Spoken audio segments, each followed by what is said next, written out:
Hey guys, welcome to this week's episode of the Anime Bros. I am your host, Christian, Chris, and my co-host. Hey, Matt over here. We're going to be talking about ReZero today, and I've seen this one. This is like my third time watching it. It's got to be way up there on my list, I would say. Definitely in the top three. One of my favorite animes of all time. There's just a lot of different characters that I think anyone could get behind. Like, if you don't like one, they actually have like a ton of great characters in the show, I think. What do you think of the show, Chris? Definitely. Actually, after rewatching it, it was sitting just outside of my top five. Rewatching it again, it's now moved inside my top five. Like, there were just so many like themes and so many like relatable moments with Subaru, the main character. It was like hard not to cheer for him. He's like one of those main characters that like, yeah, he's a bitch, excuse my language, but it's realistic why. The dude is repeatedly dying and then going back and living that over again. So it was one of those moments where I felt like the show was really well written to like bring all that stuff together to make him not only seem realistic but a good likable character at the same time.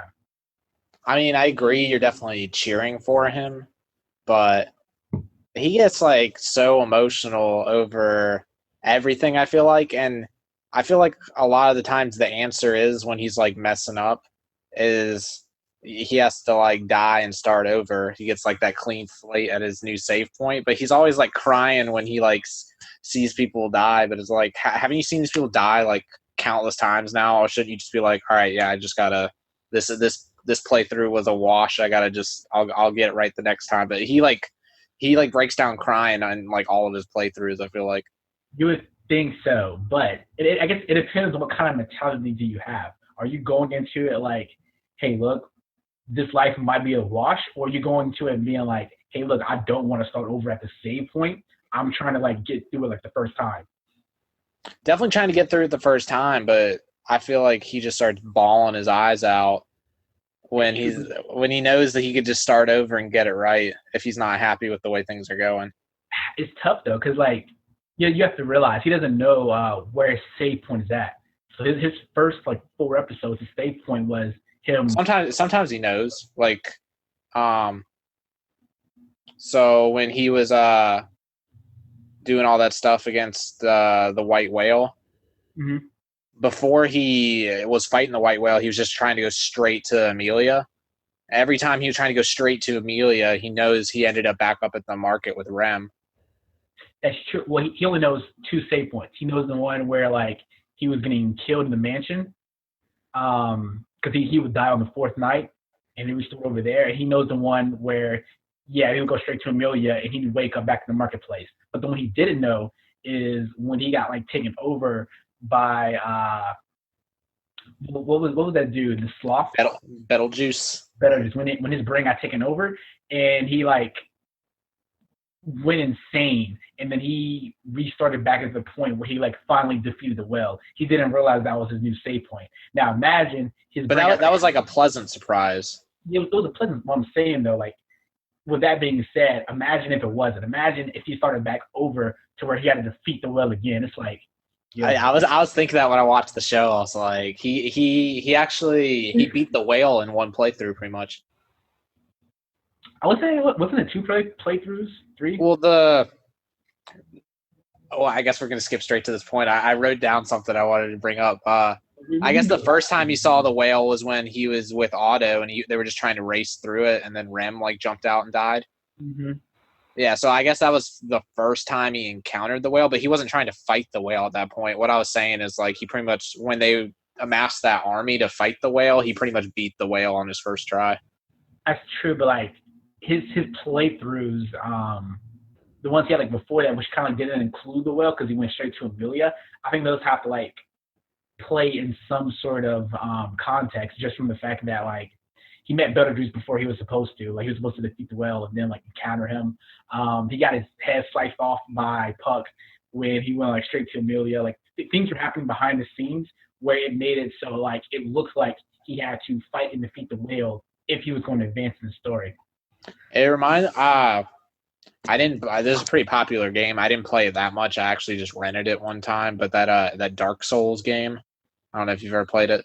I've heard of it. I never played it actually. It's supposed to be like one of the hardest games, and it's like kind of open to where you can like go fight different people, but um, it's kind of like you need to go off and do other stuff before you fight certain people, but you can technically like go straight to those people. So it's like you're saying like Subaru could have gone straight to the cultist, but like he's supposed to fight the white whale first.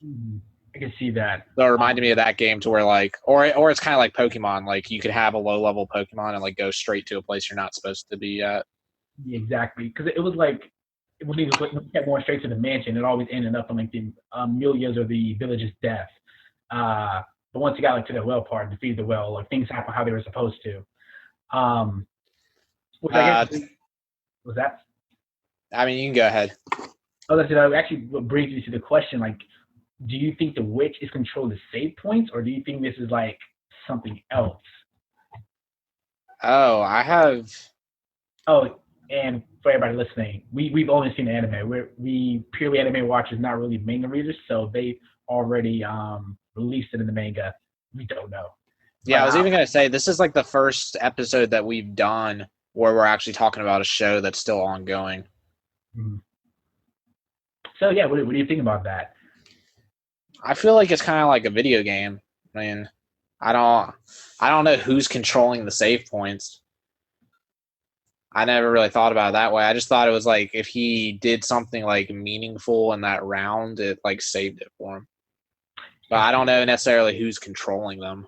Yeah, because it's like, does he have to do something specific in order to like update his save point? And like exactly what is that?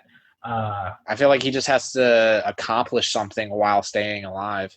I guess that would suck if like his save point was like Rem gets killed and then like he has to keep going to the save point after Rem was killed so he can never bring her back. That would kind of suck. That'd be tough. Yeah, because it looks like I mean, obviously, like when Rem was killed, he was able to go back to the point where he wants like where he gets through it with her being alive. But it's like at the beginning, he was getting killed, and he'd go back to the beginning. And even though he defeated the Bow Hunter, his next point of him getting killed was the mansion, which is kind of like the second act. But it's like I want to see the Bow Hunter again because she didn't die. She just kind of ran away. I think we're going to see her again. But I do think that like it looked like she was pretty powerful until you see my dude Reinhardt come in, which is definitely one of my favorite characters. I think there's more. There's definitely more to him than meets the eye. Like he looks like one of the strongest dudes, and he found Felt and made her like one of the people that's gonna like run for ruler of the land. And then they kind of dropped off. They weren't really in the second season, other than at the I don't know what you want to call it, that meeting, the royal meeting, the royal selection meeting. Yeah, that's what I'm saying. After that, like she kind of disappeared. You saw all the other princesses or people running for the throne, but you didn't really see Felt. Yeah. So I mean, I feel like because it is only the first 2 seasons. I feel like the story is like so fleshed out where it's introducing you to all these characters, and they're definitely going to come in like they're going to come into play later on. We're definitely going to see more of Reinhardt. It's just like a matter of like when are we going to see him, and like what is going to be his role in the story. Same thing with Roswald. Like you saw Roswald and yeah, what was the girl's name? Rom. No, the blonde girl. Beatrice. Beatrice, yeah. Like you saw like them going at it, and they clearly look like they're the 2 most powerful in the mansion. But there's definitely more to Roswald than like meets the eye. And the fact that he was like happened to be gone when the mansion was going to be like raided by the witch's cult, it's kind of like yeah, he's doing something extra. Like, there's more to him than what we originally led on to believe. Yeah, I like Roswald as a character. I mean, I feel like he's on Subaru's side, kind of. Yeah. I mean, he's back in Amelia, so I'm thinking he'll end up being.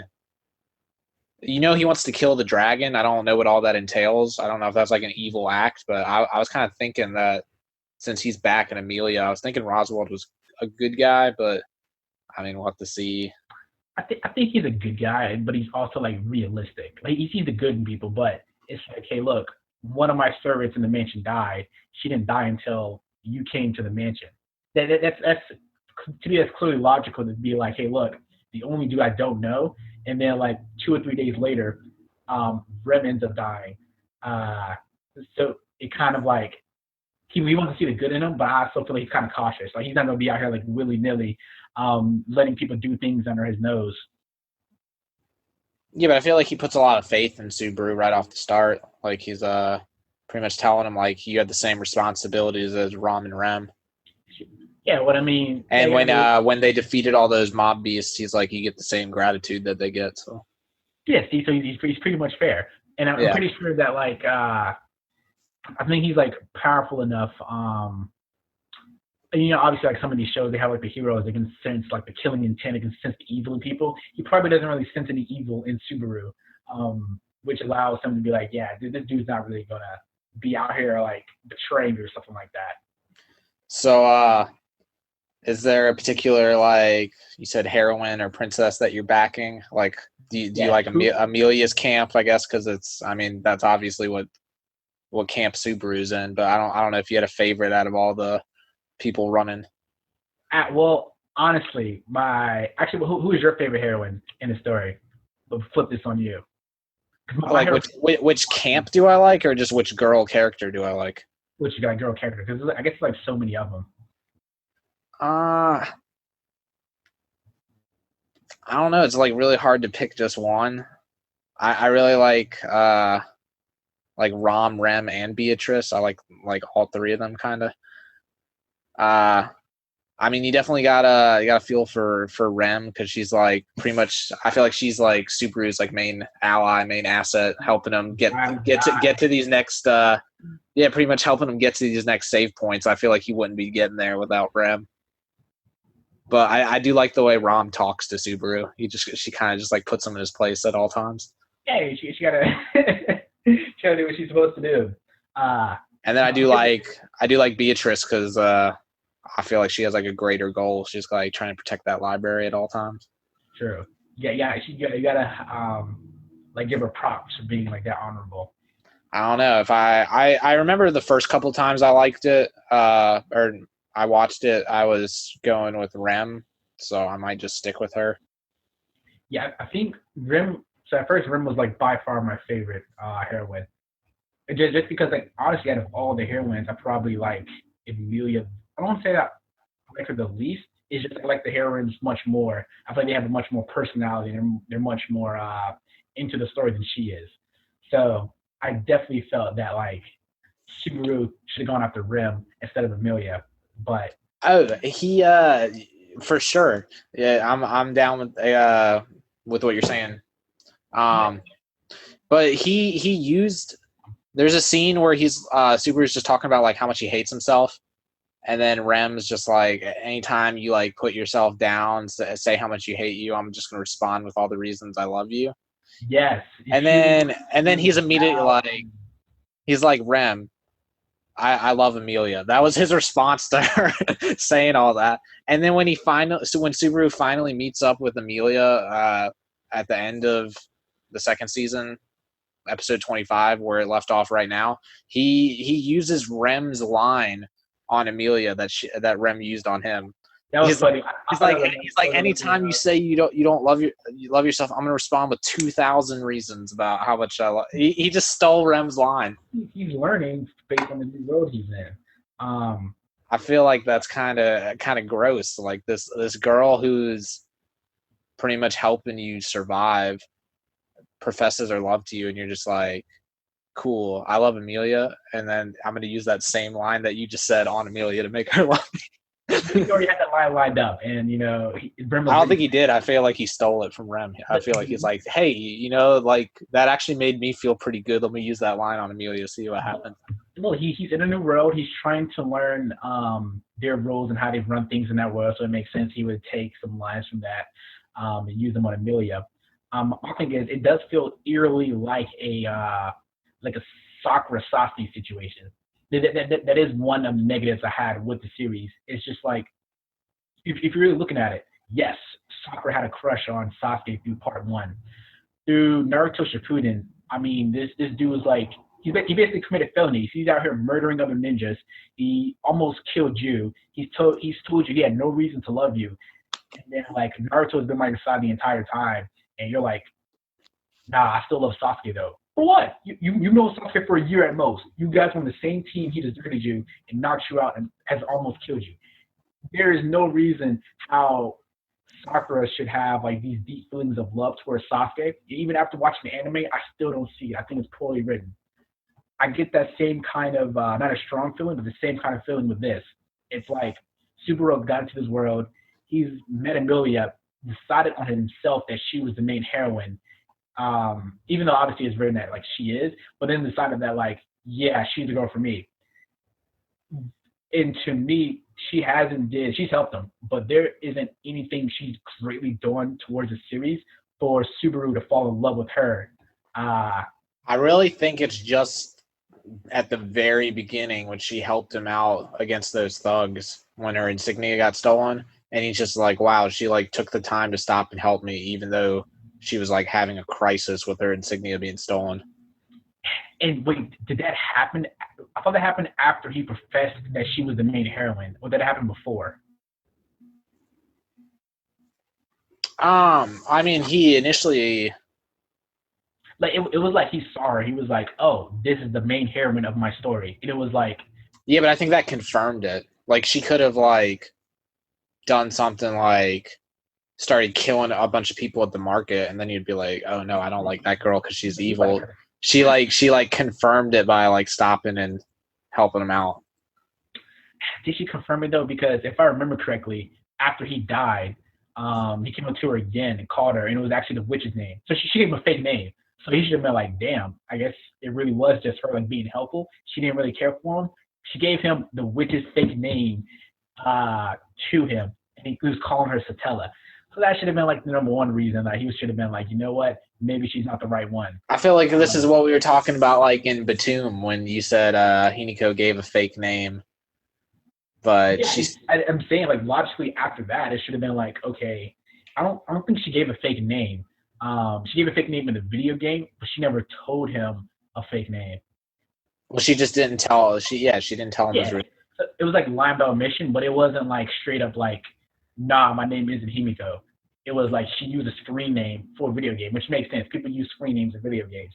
This girl Amelia saved him, told him a fake name, and was done with him. She there was really nothing like no second level of communication with that. I mean, I can't debate you on this too much because I do agree like he should just go after Rem, but Yeah, compared to the things that Rim did for him, um, even if he doesn't go after she like Rim, crawled to him after her neck was twisted by Betelgeuse. exactly, and he like basically picked him up after his episode. But it was just like even after I already disagreed with it at the beginning or the first time I watched it, but even after rewatching it a second time, I just didn't see enough of what Amelia was doing that would leave Subaru to be so gung ho on her. Yeah, I don't really get it either. Yeah, like Beatrice did more for him. I felt like Felt probably did more for him. Um, and then now my main favorite heroine now is probably Cruise Crustacean. I was thinking you might pick her because I actually saw a lot of similarities between not necessarily the show but characters within the show. I think a lot of this can be related to like Mirai Nikki because I think like Subaru is kind of like a scrub, A just like scrub. Yuki. You, And honestly, that character, would you say Crochet? She kind of reminded me of Ninth a little bit. So I can see that. She was like, yo, she even shut him down. She was like, oh, if I didn't have a solid number one and two, you probably would be like number two in my heart. And she was like, well, don't get it twisted. yeah, Love aren't quite there. I'm still focused on my mission. I was like, yo, she's a real one from that. Don't let Subaru be walking over her like he thought he was gonna do. yeah. And then I feel like I don't know, Rem might be like kind of like like they're still like pretty different, but she's It's kind still like she's kind of like the crazy killer that's backing up uh Subaru. yeah. So I can kind of see that. And then like I mean, it was just that from the characters we've met, it just felt like Amelia had the least amount of influence for getting the most amount of time in his head. I mean, she Like she dr- she drug him back to the dragged him back to the mansion, I guess. So she kind of saved him by doing that after the Battle Hunter. I don't know. He's just got it. like he even look. That's what I'm saying. He even thought that she was the one that killed him. She was like, or he was like, yeah, Yeah. he's going back to full health. And Beatrice was like, no. He's like, why are you lying? And then she was like, she doesn't know any healing magic. She can only do basic stuff. I'm the one that healed you back to full health. So Beatrice was the one that like saved her from near death, and he still wanted to give all the credit to Amelia, and then was like convinced that what she did was like above all else. When that wasn't even really the case. And I mean, after the first season, after the end of it, the 25th episode, it is pretty clear that he's going to end up with Amelia. I just don't like how he was basically obsessed with her from like episode 1, and there was nothing she did to be obsessed, other than the fact that he claimed that she's the main heroine. Well, she also has like no friends and no one that cares about her, and I feel like he just thinks like she's gorgeous and like she looks sad all the time because she has like no friends, and people are like persecuting her because she's a half elf. So I think maybe just part of him like wants to be like, I don't know why no one likes this girl, so he's just all about her. That's a good point. That's a good point. If they couldn't say the same thing about Rim and Ram, where like they were both They got each other. They got each other at least. They're siblings. They got each other. But like Amelia's kind of like got everyone hating on her. Turned on them and like burned down their house. No one's like, if you put up a poster of Rom and Rem, no one's gonna be like, I hate those people. But like you saw in the market, like the guy who's always selling the appas, he saw the poster of Amelia. He's like, why is she even in the running? This is ridiculous. Like, but that was much later. That's like near the middle of the series where like his I guess his feelings have grown stronger, and then even the part where he said he was doing everything for Amelia, like she made him promise kind of like to stay in bed, don't do anything crazy. He still does something crazy. Like every twist and turn, he did the opposite of what she said. But for some reason, after every twist and turn, his feelings just kept going stronger and stronger for some reason. Um, Speaking of that, how do you feel about when he interrupted that ceremony and he kind of like proclaimed himself as a knight? I mean, I was with it. Like, I didn't. I mean, I guess it's like Julius and all them just got upset because they're like, yo, we had to put in hours of training to call ourselves knights. You can't just like come out here and say you're a knight.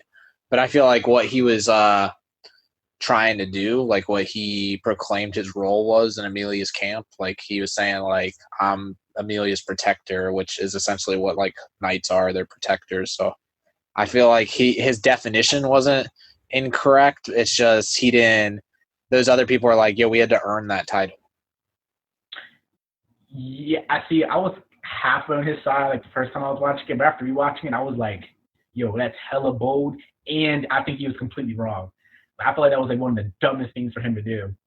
No, I feel like what he was like, if someone they asked like, what is your role to like, what is your relation with Amelia? And he's like Amelia's protector. So what else would you call him? You just call him a protector, like He's not like a knight of Lagunica. Like all those other people were like, yo, we put in all this work to be knights of Lagunica or whatever. He's just like, I'm Amelia's knight. So but like, I would like say you taught me in a subject, like you tutored me in math, and all of a sudden you just started barging in a high school like classroom that says, hey, look, I am a teacher. Like, I mean, yeah. I taught you math. I feel like would you run into high school like classrooms, interrupt their class time, and proclaim yourself as a teacher? I feel like he was just chilling there and they called him out. Or maybe they were saying ridiculous stuff about Amelia and then he spoke up. They were saying ridiculous stuff about Amelia, but it's not like he just kicked the door in and he's like, hey, I'm here. No, he kicked the door in, but I feel like, hey, look, But to your point, I would have taught you math, so I would have been a teacher. I don't have like a teacher certificate or whatever. Oh, exactly. Which would be like one of the main things. So I wouldn't say it was like my profession, but I could say like I teach people. I taught you. I've taught people. I'm a teacher. I don't see like a conflict with what you would say. I feel like Julius was just really butthurt about. See, I agree with Julius. Like, because we have to remember. All right, say you all right. High school may be like a little bit like low. All right, let's say you're like a governor here in like North Carolina, right? You take a plane to Canada, and then you just barge into whatever like military structure they have, and then just self-proclaim yourself as a governor, and you can start telling people what to do. That's essentially what Subaru did. He's in another world where like they already have like their He rules. wasn't telling anyone what to do though. He was just saying like. I mean, he was basically saying like I am on your same level, even though he didn't have the fighting skills. He didn't have any like proof to back him up. I just feel Um, like knight's kind of like a generic term. Like if someone wanted to say they were a soldier, you'd be like, what? And then if that's all they said, you could be like, all right. But if they said they were like in the army and they weren't actually in the army, then you'd be like, yo, then you'd get, and people in the army would get offended. They're like, that guy's not in the army. But if some guy just said he was a soldier, like that could mean anything. yeah, He but was he was just saying he was a knight. Like, all right, he's a knight. If he's like, yo, I'm the Lagunica knight, then all those other guys would be like, no, you're not. but what if in their world like that term knight to you it's just a general term, but to them that knight means army. Like, cause they all knew how to fight. So he's self-proclaiming himself to be in the army when he's not actually in the army. To his Um, defense, he's the only one that actually like was able to save Amelia. I mean, he needed other people's help, but like if he didn't get involved in every single scenario, she would have died. it's true. It's true. Um, but So I feel like he was Amelia's knight. it's still like a tough stretch because he might have been Amelia's knight in his mind, but like to the public eye, um, he still can't like. There's still a place for him to speak, and based on the rules of that world, he still has to like abide by that. Um, like you can't just go to Canada and start robbing and be like, hey, look, I did this in America, therefore I can come here and do the same thing, right? There's still like previous regulations that was set up, and they've obviously reached that level with hard work. And then for him to proclaim that he was on the same level as them was disrespectful. Like, yeah, it's honestly disrespectful. I feel like your boy Reinhardt handled it the best. He was like, yeah, maybe he shouldn't have done that, but like I'm not gonna like. I feel like Julius made a scene in himself by speaking up. He did, but I would say like I mean people have like different pride levels. Like obviously, if I say I'm in the army, some people will take offense to that, some people won't. But I don't think Julius was in the wrong for being the most prideful of being. I mean, I think if you said you were in the army and you're not, I just told my mom to go to the army. Yeah, someone would definitely should speak out to you. Yeah, and put you in your place. But if you were just like, I'm a warrior, well, what does that even mean? I'm not gonna. People in the army aren't gonna get offended if you say you're a warrior. It's true, but people are in the army, like obviously, like they're in the army. That's kind of like the Knights was then. Like it would be like, what test did Subaru go through to call himself Amelia's knight? Because Amelia didn't appoint Subaru as the knight. Roswell didn't. It was like, see, what did he do to be like, yeah, I'm Amelia's knight? There was no prior proof. It was him just saying words that he didn't exactly know what it means. Should he have said it? Probably not. Was he in the wrong? I think he wasn't claiming to be part of their group.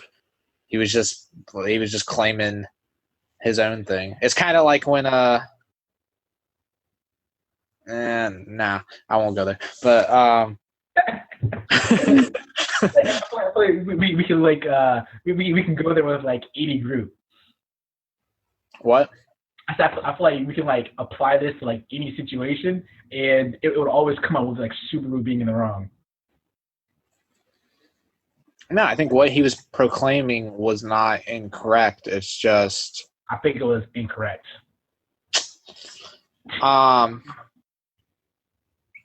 Let's say you like play an instrument for like a year and then you say like, "Hey, I'm a musician," and then like someone who's like sold platinum hits is like, "Well, you haven't like dropped an album or anything, so are you really?" Like, but that person, they still like play music in their free time, so. No. It's a little bit different because that's like there's multiple different. But I think it would be incorrect if that person who's just playing for a year said like, "Hey, I'm in the Beatles." You'd be like, "But you're not the Beatles." So like then you would come down on the person. Like he's not saying he's like part of their group. He's just saying, "Hey, I'm like her protector." So the thing is, he's trying to establish like he's basically trying to establish that he has the certification of a group of people without the certification. So it's like say there's a group of doctors. You need a certification to be a doctor. If you came out the cut and you were like, well, yeah, I'm a doctor of my household, and then I feel like doctors can be offended of you proclaiming yourself to have a PhD without the proof of the PhD or the doctorate in your area. All right, I feel like that makes sense. So like it would be different if Amelia was like if he was actually Amelia's knight or if Roswell or he had like done something to be the knight. But I think that like his words held no weight. It was but like you said, you're like if you're saying I'm the family doctor, I'm just the doctor for the family, and your family doesn't, and your family's fine with you saying that. So I feel like maybe Amelia should have just been the one to correct him. Exactly. Well, the thing was, Amelia wasn't fine with that. Neither was Roswell was like sitting on the cut. Nobody was fine with that. And then at the end, Amelia was like, "Yeah, he's definitely not my." I feel like Roswell was just like, "Oh, let's see where this goes." Like, I feel like he thought it was entertaining. He probably thought it was entertaining, but it was like, yo, who gave you that right? It would be hey, look, I'll give you a prime example. Like with us, it'll be if somebody like came onto the podcast and yeah, hey, look, I'm going to give $1 million to the creator of the podcast, and I'm like, oh shit, I did everything, and it's like I self-proclaimed myself without your input, and it's like, oh, who gave me the power to do that? Is that actually true? What did I do to self-proclaim that? And that's what Subaru did. He put himself on a pedestal. I would duel you if you tried to just take it off. Exactly. See, because it's like I was the only one who self-proclaimed that. I don't feel like that's symbol. I feel like your doctor example is more relevant than what you just said. I guess like it's true. Well, I'm getting to the main point of like Subaru put himself on a pedestal, and he was the only one that thought he was on that pedestal.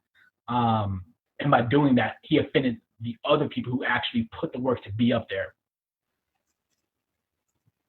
I'd have to go back and see what the conversation was. I'd be like, if Julius was just like, "What makes yourself a knight?" and then Subaru says something. He said exactly like word for word, like, "What makes yourself a knight?" I don't remember. I feel like he. I'd have to go back and like see the dialogue exchange. Like I have to pull up the script and see exactly what happened. I feel like him just proclaiming that's fine, and then Julius can question him on it, and then from there I'd have to see what happened. You know what happened after that? He was like, "What makes being a knight so special, anyways?" So after he proclaimed himself to be a knight, I feel like I guess what I'm saying is I think his initial comment wasn't that bad, but then when he started like talking more, then he lost. But I feel like if I was in his position, I could have spun it around. I could have been like, "Yo, I'm like her protector." And then he could be like, that doesn't make you a knight. And then I would have just been like, all right, by your definition, I'm not a knight, but I'm still here to protect her. And then that would have been like the end of it. But Super probably said some stuff he shouldn't have, even beyond that.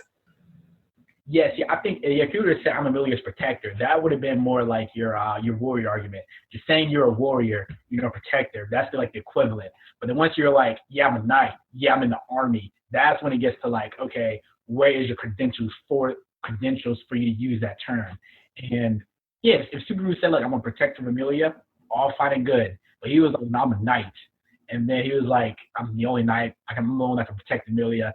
And then he was like, what's so special about being a knight? Like, you didn't really do that much to get that title anyways. So none of that made sense. He's like, yeah, it's just your daddy's name. And then I was like, what do you mean? Like, and then he came for the man's family. I'm just like, come on now. Yeah, but I'm saying I don't think he lost right away. I think he lost as he continued to talk. Right away. He lost right away when he came out with the knife. And then I'll tell you. I was going to bring this up earlier. I'll tell you where he did lose and prove that he's a total scrub. He's on that match. You got like the shit beat out of him. Yeah, that too. But I feel like this is even more embarrassing because at least when he lost, Julius is like clearly stronger. So you lost to a stronger opponent. There was no reason that when he was on that cart, that Otto should have been able to, with one arm, throw him against the cart. like Rem jumped out there, and then like Otto, like she got hit. Rem got hit with the mist, and then Otto, like he's like, "Who's Rem?" Like he forgot who it was, and Subaru punches him in the face, and then they start talking, and then Otto like pretty much just grabs him with one hand and like shoves him to the end of the thing. And he's like, "Get off me!" with like one hand while he's still driving. To be fair, I mean, he was probably surprised. And look, he's probably works on that carriage. Like, he's like a pretty mean grip to be doing that hours a day trying to sell that oil. So him having that, like, that string right there, it's not surprising. He probably has to work it every day. He has to make sure that horses calm down. He probably has a little bit of secret strength into him. I feel like Otto didn't really prove that he was a strong character, and for him to just pin down Subaru with one arm, that Subaru should be ashamed, especially since Subaru was really, really passionate about what he's talking about. I feel like that gives you like extra strength. Like if you're angry, you're like pumped up, and he's still just like, he's like, dude, get off me right now. I don't know what you're. It can be extra strength, but you have to remember that. I mean, back in Subaru had to flail to get his arm off him. He's like, like no. I mean, so back in that time period, like they're just generally going to be stronger back in primitive times because they don't have to work out more. Like, did you see the guy that was giving them the apples? Like, they're all like buff. See, I think you're confusing. But Otto wasn't. He wasn't buff. I think you're confusing Otto's strength with his personality. Like, you can still be strong and still be a bitch. Like, he was like, obviously like a beta male, but that doesn't mean he wasn't stronger than Subaru at least. So Subaru is the most beta. No, you can be alpha and be weak. Like Subaru was alpha, like being able to like formulate that plan to take down a whale, being able to like take down better goose. He's like the alpha male. He's just not as physically strong as someone who's lived in that time period. I'd say the majority of his successful speeches come from him being on his knees. Well, I mean, no. Yeah, because it takes it takes a man to have humility. You can't just all be like all buff and pride. You have humility to admit he was wrong and be able to move past that. You can admit you're wrong, like without bowing your head to every person you talk to. I mean, but Bangladesh Fad was his way of showing respect, his way of learning the ways in that country. It's like back to like the string thing. It's like I'm trying to think. You know, name a basketball player. Jamal Crawford. All right, Jamal Crawford. All right, Jamal Crawford's a big dude. He's 6'7", good shooting guard. You put him in a ring with prime Mike Tyson. Like, who do you think is gonna come out of there? Like, is Jamal Crawford like beta just because he's gonna get pummeled by one of the greatest boxers ever? I don't think so. Yeah, but you said Otto was a beta, so if a beta beats you, then yeah. But if you actually listen to Mike Tyson interviews, like hear him talk, he's actually like a really nice guy. He's not like all like full of like testosterone and like all like alpha stuff like that. But it's to show you that you can have a alpha mentality and still not be as strong as a beta male.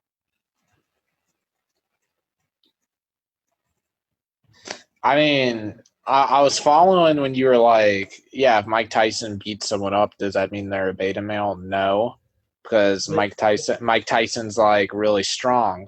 But if a beta male beats you up, how is that guy that got beat up gonna still say he's an alpha? Yeah, because it's like because you saw the alpha mentality. Take Michael Jordan for example. You've been watching The Last Dance. I caught part of it, but it was like kind of one of those things where like I want to like see all of it. So if I just jump in the middle of it, I'm not as interested. All right, well, put Michael Jordan in the ring with prime Mike Tyson. Mike Tyson still wins. Is Michael Jordan now a beta male because he lost? No, you're not understanding. Like, you're saying an alpha, like Mike Tyson's an alpha in the ring. So if he beats someone up, that doesn't necessarily mean that person's a beta male.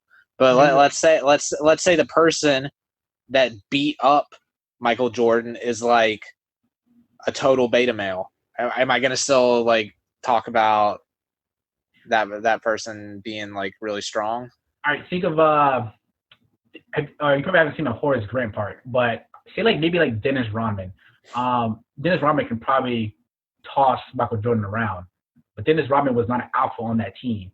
So basically what I'm saying is like you can have the alpha mentality and still get beat by someone who's like a beta male or doesn't have the alpha mentality. If they're bigger and stronger than you, like just being. I feel like beta males get no victories. I feel like if you can beat up someone, you can like argue that you're an alpha. And if you have mad basketball skills, you can argue that you're an alpha. I feel like betas just aren't like good at anything. That's how I think of them. No, what I'm saying, I think we just have different viewpoints of like beta males then, because I'm trying to think of like well, we don't need to debate that. Now we need to get into this because this would be pretty interesting. Like, I guess a sideshow, because I think because Subaru was basically a beta male in his like from the world that he came from. He was a shut-in meat that didn't really do anything with his life, right? So he was a beta male in his time, and he became an alpha male when he went to a different world. Whereas I feel like if he was getting through those checkpoints quicker, he could argue that he's an alpha. But I feel like at some point, if you're playing the same game over and over again, you're going to figure it out eventually. I mean, if that was the case, then there'd be like no beta males because they're going to keep doing the same thing eventually. Like if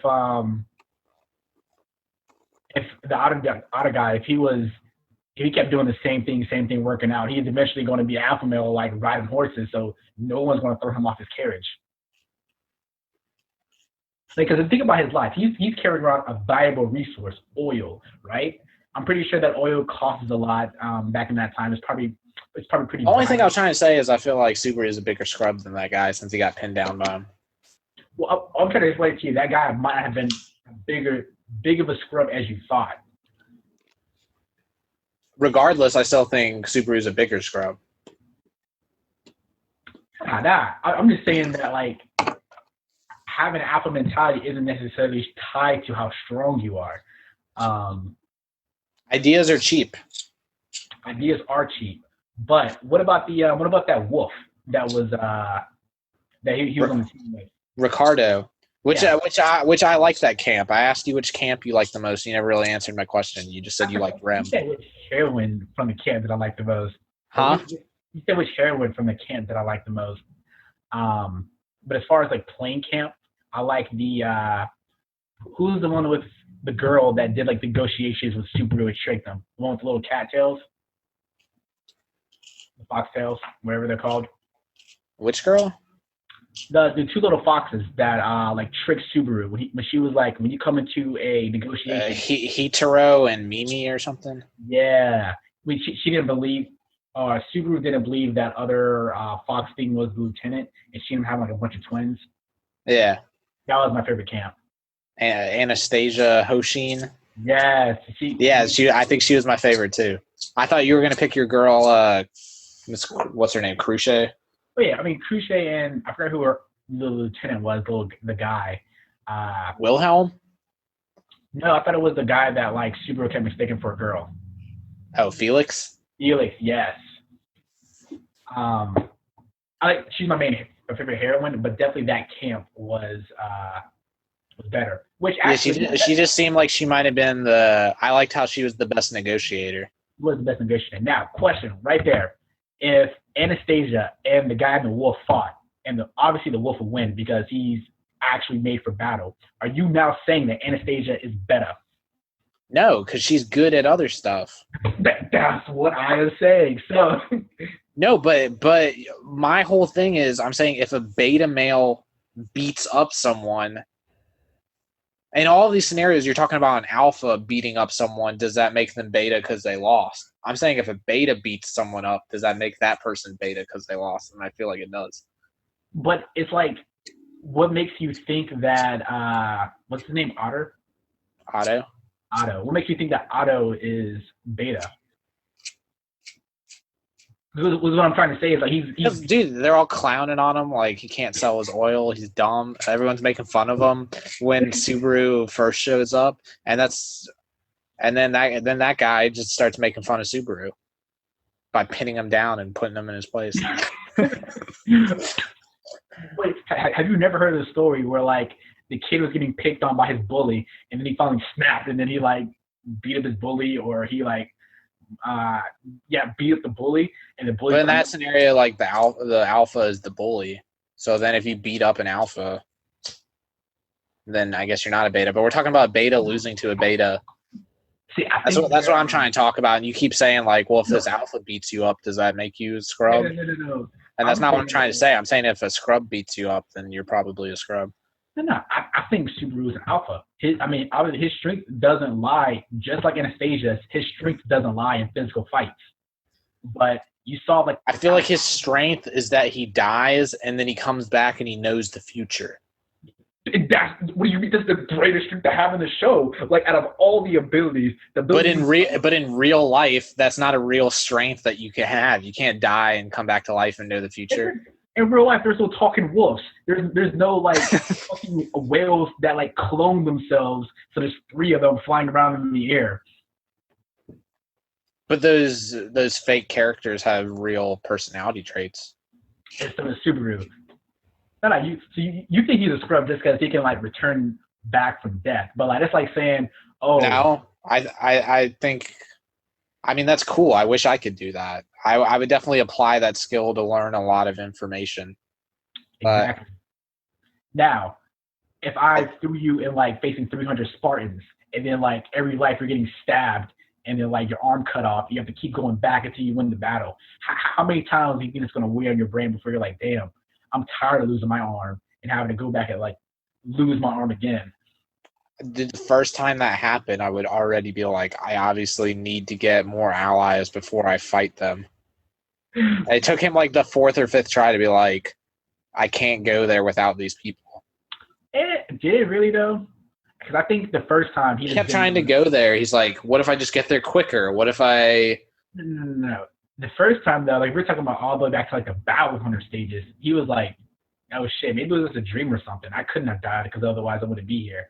And then the second time, think of it like an RPG game. Like you, when you come up to the boss, you need like your party of like 4 to fight him. You're not just like deselecting your party and like, oh, you're gonna go against him one-on-one.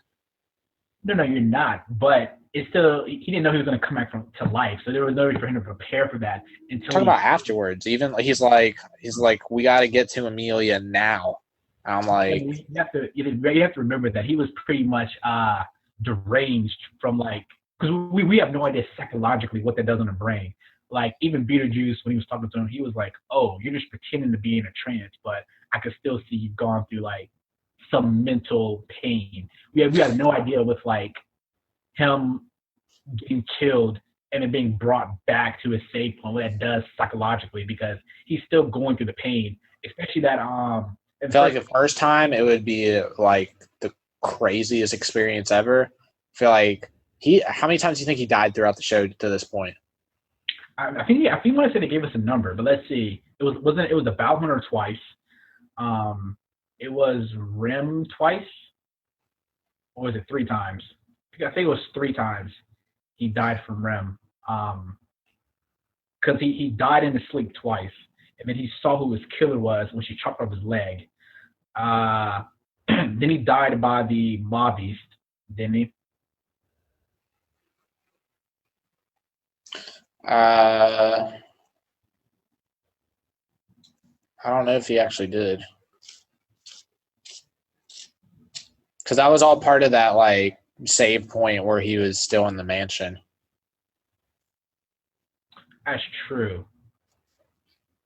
So... Because one of the times he just jumped off the cliff because Rem died instead of him, and then he just, like, jumped off that cliff and got impaled. That was the other time after. Okay, so that's already 6 right there. Then we're talking about. But I feel like I would have used that as like, all right, this playthrough is not going well. Go back to that cliff and like restart. But he has to like cry for like 10 minutes before he does that. No. He was like crying before he jumped off the cliff. He was just kind of like still in shock. But we're already at 6 though. So then when he starts going back to the mansion, I think is the next time he died. He dies by Puck. Then, Let's just say like 10 times. He dies like 10 times. And Puck. Then he dies by Beatrice. Then he dies by Puck again. Then I think he dies 10 or 11. Yeah, but I feel like at that point you would be like treating it more like a game instead of like real life. Like he's getting really emotional over different stuff, and I'm just like, dude, like if this playthrough is a wash, you're just gonna die and get another chance. So why are you getting so emotional about these things that actually never really happened? I don't know about that. Say say there was just say someone sent you a letter and they say, hey, look, Matt, every day at 6 p.m. I'm gonna break your arm. All right. Yes, maybe after like 10 days. Actually, they say they're gonna break a finger. That'd be easier because they could break a finger each day. Yeah, but sometimes he just dies in his sleep. That time he got impaled on that thing, that probably would be instant death. You wouldn't feel it. I'm sure. No, you would feel it. No, I think that would be like, I feel like you would instantly die. But we don't know, like, do you still when Puck like just decapitated him, like instantly died. We don't know if you would feel that though. Like, do we have any like scientific? I'm pretty sure if you like looked up, if you feel pain when you get beheaded, you still feel pain. Do you feel pain when you die in your sleep? We don't know because they're dead. No, he was like really confused. He's like, did I died? He was confused, but he was confused when he died the first time when he got his stomach split open, and he came back. He was like, "Oh shit, what happened?" Even though his guts was bleeding out on the floor. So I just feel like at a certain point, like I'd like figure out which people I need to keep close to me at all times, and then play the game that way. But I'm saying though, like, say someone was like, "Hey, look, I'm gonna break one of your fingers every day at 6 p.m." Just because you got like 5 broken fingers, you're still gonna feel bad when they're coming back the next day, starting on your other hand. It's not gonna be like, "Oh, I guess it's just gonna happen, so the pain goes away." No, the pain's still going to be there. Like, you looking forward to getting your next finger broken. It's him looking forward to dying the next time. I guess what I'm trying to say is like when he was like trying to negotiate like in the city to like get people to help him and no one would help him, he then is like, all right, well, no one's going to help me, so I got to go there alone and try and help Amelia. I would have spent that whole playthrough just trying to figure out like, how do I get these people to help me? Like, try and get more information. And then obviously Amelia's not going to make it because I didn't go help her. But then I would only have to do like that playthrough one time because I invested all my time in trying to figure out like what these people like, how to talk to them, how to get them on my side. Instead, he tries that like 2 different times. He's like, let me go try and get them to help me. They won't help. All right, now I got to go. And then he tries again, like, are they going to help me? They don't help me. I got to go again on my own. So I feel like he just wastes runs, not treating it like a game. But okay, what would you have done if you spent that whole day trying to figure out? You say you were trying to figure out how to save Amelia. I was just trying to figure out how to get them to cooperate with me. All right, what if you spend that whole day trying to figure out how to get them to help you? What are you going to do at the end? Just kill yourself? Yeah, you got to jump off that cliff. All right, now what if you jumped off that cliff and then it rewinded back to before you jumped off the cliff? You're stuck there. Then he's free. Then he can like go like do whatever he wants. No. I feel like he's almost like cursed to like have to help Amelia throughout the whole game. That's true. I mean, I definitely would have like left Amelia like a long time ago. I wouldn't even gotten involved with that. But you play at this point he has to because you like if Amelia dies, Puck just becomes that like giant tiger thing, and then he's gonna kill the whole world. Which I mean, that means he's had to like since episode 1 because if he never helps her and Amelia dies like at some point, he's gonna get caught like. But then the game could have been like I gotta go to another nation and amass an army to kill Puck. Like it would have been a different game. But I feel like right now he limited his options. He can only play the game one way. No. Well, like I mean, I don't think he would have made it to another nation because he's not smart. Because he's like you would have made it to another nation if like Amelia died from a bow hunter, and even though you were nowhere close to that, because you wouldn't have known Amelia died. You'd just be sitting there buying apples, and then all of a sudden like a huge snow beast is cutting through the village. It's over. And he probably wanted a place to sleep because he didn't really have a place to sleep until he like went back to the mansion with Amelia. So you have a whole nother other set of problems you have to deal with no money. So now you're flip flopping. I was saying like he could have just gone off and done something, but you're saying like nah, he had to go after Amelia. And then at the beginning you were like, I don't know why he was following Amelia around. No, I said I don't know why he's in love with Amelia. Two different things. He can follow Amelia. I don't know why he's in love with Amelia. I'm saying that what you're saying is just don't help Amelia. If Amelia dies in a bow hunter, what are you going to do? You don't know she dies. You just see a snow beast taking off the village because you haven't left to go to a nation you don't even know. You never met Amelia. Yeah, maybe the bow hunter could have taken out Puck. They were having a pretty good fight when they actually were fighting. Yeah, that's because like Amelia wasn't dead yet. maybe Reinhardt could take out Puck. If Puck's trying to destroy the whole world, I'm sure maybe all those knights could take out Puck. But I think Reinhardt was only there because Felt notified him. But eventually, when Puck turns into that thing and starts destroying the world, you don't think the knights are going to get involved at some point? Yeah, the knights are going to get involved. The question is, are you going to get away before they get involved? You're in the village like 2 miles down. The village is pretty close, but you're buying apples. She dies, you're still looking for a place to stay, and then all of a sudden you see this giant beast just like cutting down things. You're not going to get away. She's going to kill everybody, and Puck's going to kill everybody. You technically have a whole day to get away because in the middle of that fight, Puck just was like, I got to go to sleep now. Yeah, until he finds out Amelia dies, and he's like, oh, fuck, I'm coming back out. He would have been weak, though, because he wouldn't have slept. Would he have been weak? He had to rest. That's the whole reason he went back in. He's like he had to rest because he thought that he thought she was going to win. I just think if she died, it didn't look like to me that it was like a guaranteed victory when he left. It looked like he was just like, call me if you need me. You might have this, but call me if you need me. Yeah, so he was putting her trust in her. I'm just saying that if she died, there's no way you're making it to another nation. Even if you had an extra day, do you think that you can get to another nation in a day? And if you could, Puck is getting to that nation in less than a day, and you're still going to be killed. But Puck's not necessarily going after you. Puck's going after everybody. Puck said he was going to destroy the world because that was his contract. Yeah, but who's to say he wouldn't start by going after like all the knights? It was like, did you hear the end of that episode? At the end of that episode, he was like, "Oh, the whale is coming. Guess I gotta take care of that too." Like he wasn't even scared of the whale that gave him so much trouble. And the knights haven't killed the whale. So if Puck is stronger than the whale when he's trying to destroy the world, the knights are going to be like no problem. And didn't we say he was like when you killed Betelgeuse on that playthrough? He was like, unless you're like half as strong as the witch, you can't rival me. So. And that whale is definitely not as half as strong as the witch because the witch grabbed the heart and killed him. Yeah, I guess we'll just have to see how strong the witch is. I think there was like a trailer or something where they showed her in like Amelia's body or something. It would be interesting how strong the witch is, and then like how she decides whose heart to grab, because like sometimes she grabs his heart and other times she grabs the heart of whoever is closest to him that hears him say. I think it was just him or Amelia. I think that was really it. It grabbed the humpback's heart too. That's how you killed the whale. You grabbed the whale's heart? Yeah, you didn't see it. He jumped off the whale and he was like, I can return by death. And then the witch came and then I showed her rubbing his heart and then she went for the whale. No, then the witch came and like Rem like shot a icicle through his face. I mean, yeah, but that was after the witch grabbed the whale's heart. That's why the whale was like spiraling down towards the ground. I thought it was just going down towards the ground because he reeked of the witch's scent. I mean, that was part of the reason, but like I don't know, dude. I mean, if you're right, then.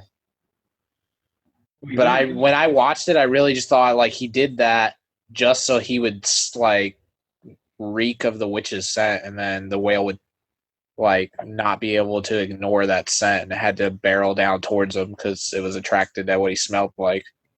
And then they like hit the whale with an icicle to the face because it was already a third as strong as it was before because it split into 3 bodies. So once they got it down to the ground, they were just able to kill the real one. I didn't think that the witch like grabbed its heart. Yeah, maybe I was looking at that incorrectly. Let me see. I mean, I could have been looking at it incorrectly because that's how you interpreted it. I just thought it was just because, like, when he was fighting the mob beast, he just, like, made it so he smelled like the witch so they would all come towards him. So I thought he jumped off the whale and made himself smell like the witch so that it would come out of the sky, it would chase the scent. And then as soon as it came down, they all converged on it and killed it. And Wilhelm did that thing where he was, like, skating on it with his sword. Yeah, that was pretty funny. Yeah, he was like surfing on the blood wave that was like coming out of the whale, and he like just chopped its eyeball out. I'm gonna see if I can find it if see if it says so in the page. I feel like Wilhelm really shined in that battle. He's probably one of my favorite characters. Wilhelm was pretty nice. I did enjoy that. And then well, that goes back to me saying like you gotta treat it like it's like an RPG game. Like at that moment, after you win, Wilhelm's like, you pretty much like helped me achieve my life goal. And then it's like Wilhelm added to party. Like he's on your squad. You got to use Wilhelm all the time in your party now. Yeah, no, but he's part of the enemy house, so like you have to like. Yeah, but he pretty much is like indebted to Subaru because like he can be on Miss Cruchet's side, but he's like, my whole life dream was to avenge my wife. Yeah, you can say that, but if you're like, yeah, no, I need you to kill Crustacea, so Crustacea. however you pronounce her name, I need you to kill her so Emilia can be like the lead for the ruler of the land. He's gonna. Okay, well at that point, Wilhelm is dropped from party. Like he's not on your squad anymore. But why he is in your team and you can select him, like he's always on my team. Rem's always on my team. Like I don't go anywhere without them. You could say that, but I feel like it's not as simple as you make it seem. Like he's just not out here to do your bidding. I feel like his speech isn't high enough. Like in games, you have your charisma level. Like he's got to get that up. You know, the thing is, like, I guess you can get that up, but he can still be like, no, I'm not going to help you. I have something else more important to do. Like you could say, yeah, we'll have. You have to tell him how the goals align. Yeah, no. You could tell him he's in your party, but did he agree to be in your party? That's the same thing as saying, oh, yeah, I'm a knight. You're the only one calling yourself a knight, or are you really the knight? If you always think he's in your party and he doesn't agree to that, is he really in your party? I mean, he might not be in your party on certain levels, but I feel like he had enough loyalty to where if you included him in a plan, he would listen. At least right after that battle. But like, what's your plan after the battle, though? If you got to make your party, you don't even have like a mission for him. So he's just sitting there waiting in the lobby. He's gonna go find another mission to do, and I guess his mission was to save Emilia, which he eventually did. But did eventually do that. I'm gonna have to go. I want to really find that episode because I thought that he grabbed the white whale's heart. And I think he only grabbed Subaru's heart, except that one time. There was one time where he grabbed Emilia's heart and killed Emilia's heart. But it never like grabbed anybody else's. Like I think he might have tried to tell Rem at one point, and it didn't grab Rem's heart. Anytime he tells anybody, it doesn't really. It's just him and then that one time it was Emilia. And then it grabbed, it worked on Betelgeuse, I guess, that one time, but he was pretty much in Subaru's body. That's true. He, like, flicked them off. Which is also pretty interesting. We should also talk about that, how Beetlejuice went into his mind, and then the witch was like, nah, smacked him out. Well, Betelgeuse was just delusional.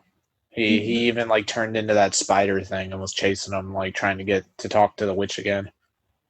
Yeah, that was so weird. I thought Betelgeuse was a funny character. He just had these like erratic body movements, and then I thought it was really funny when the first time you meet him in that cave, they have Subaru tied up, and the other cult members just talking to Betelgeuse, and he's like, "Oh, you killed the ground dragon." the ground, or no, he's like, there was a ground dragon there. He's like, ground dragons are the most diligent creatures. They're amazing. And then the guy's like, yeah, we killed the ground dragon. And then he's like, he like had his mind like exploded. He's like, my diligent command made you kill the diligent creature. He started like spazzing out. Visuals of the character, I feel like the first one was definitely better than the one he went into, like the girl, and then the other one. Well, that wasn't really him. He was just like, I felt like he was just body hopping. He was body hopping. I'm saying the first body was the best body. Well, I think that was his main form. I thought that, no, when they said that the green hair guy just ended up being one of the fingers, they concluded that all the bodies were fingers, and then it was actually something else. But I never saw any of the fingers together. I thought it was like, that's his main form, and then if they kill that form, he hops to another one. No, I just think that was probably like the best body, like the best host. No, I agree, but I thought like in the one playthrough when he was jumping from when there were multiple versions of it, it was because they killed Betelgeuse first. Yeah. So I think from that point he hopped to all the other ones, but I don't know if when they approached the fingers initially if they were like that too. Yeah, they were like that. So Betelgeuse was a finger from the guy with the green hair was a finger from the start. He was just the best finger. But that was never his original form. It was just like the first body he hopped to.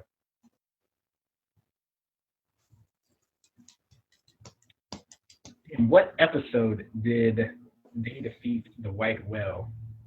Last like 3 episodes was fighting like the witch's cult, and before that they were fighting the White Whale. Maybe like 21 or 22. Yeah, I think it's actually, looks like it's 21. Because it says, a wager that defies despair. I did think that other princess we didn't talk about was kind of cool too. Phil? No, the one that she never had an unpeeled apple before. Oh yeah, I feel like she had like this Sundir attitude. Well, she told Subaru to lick her foot, and then he was gonna do it, and then she just smashed him, like Otto smashed him. Yeah, that was like the correct move. I don't know why he would do that. Like he had no honor. I probably would have done that. She wasn't really given him much choice. I would have been like, nah, you lick my toe. Yeah, but she wasn't gonna help him out. She wasn't gonna help him out, but I would have been like, I should say, I guess I would have done that if I was Subaru. Yeah, if it was me, I don't think I ever would have even been in that position. That'd be cool if they gave like a backstory on some of the princesses. They didn't really, because they gave Rem and Ram a backstory, and they gave Wilhelm. Oh, I did like Rim and Ram's backstory. I think that was pretty nice. Yeah. I'm so confused on that backstory. Did like, what was the guy's name? The dude, the captain of the house, Roswell. Did Roswell save them, or was he like spearheading the attack? I think he saved them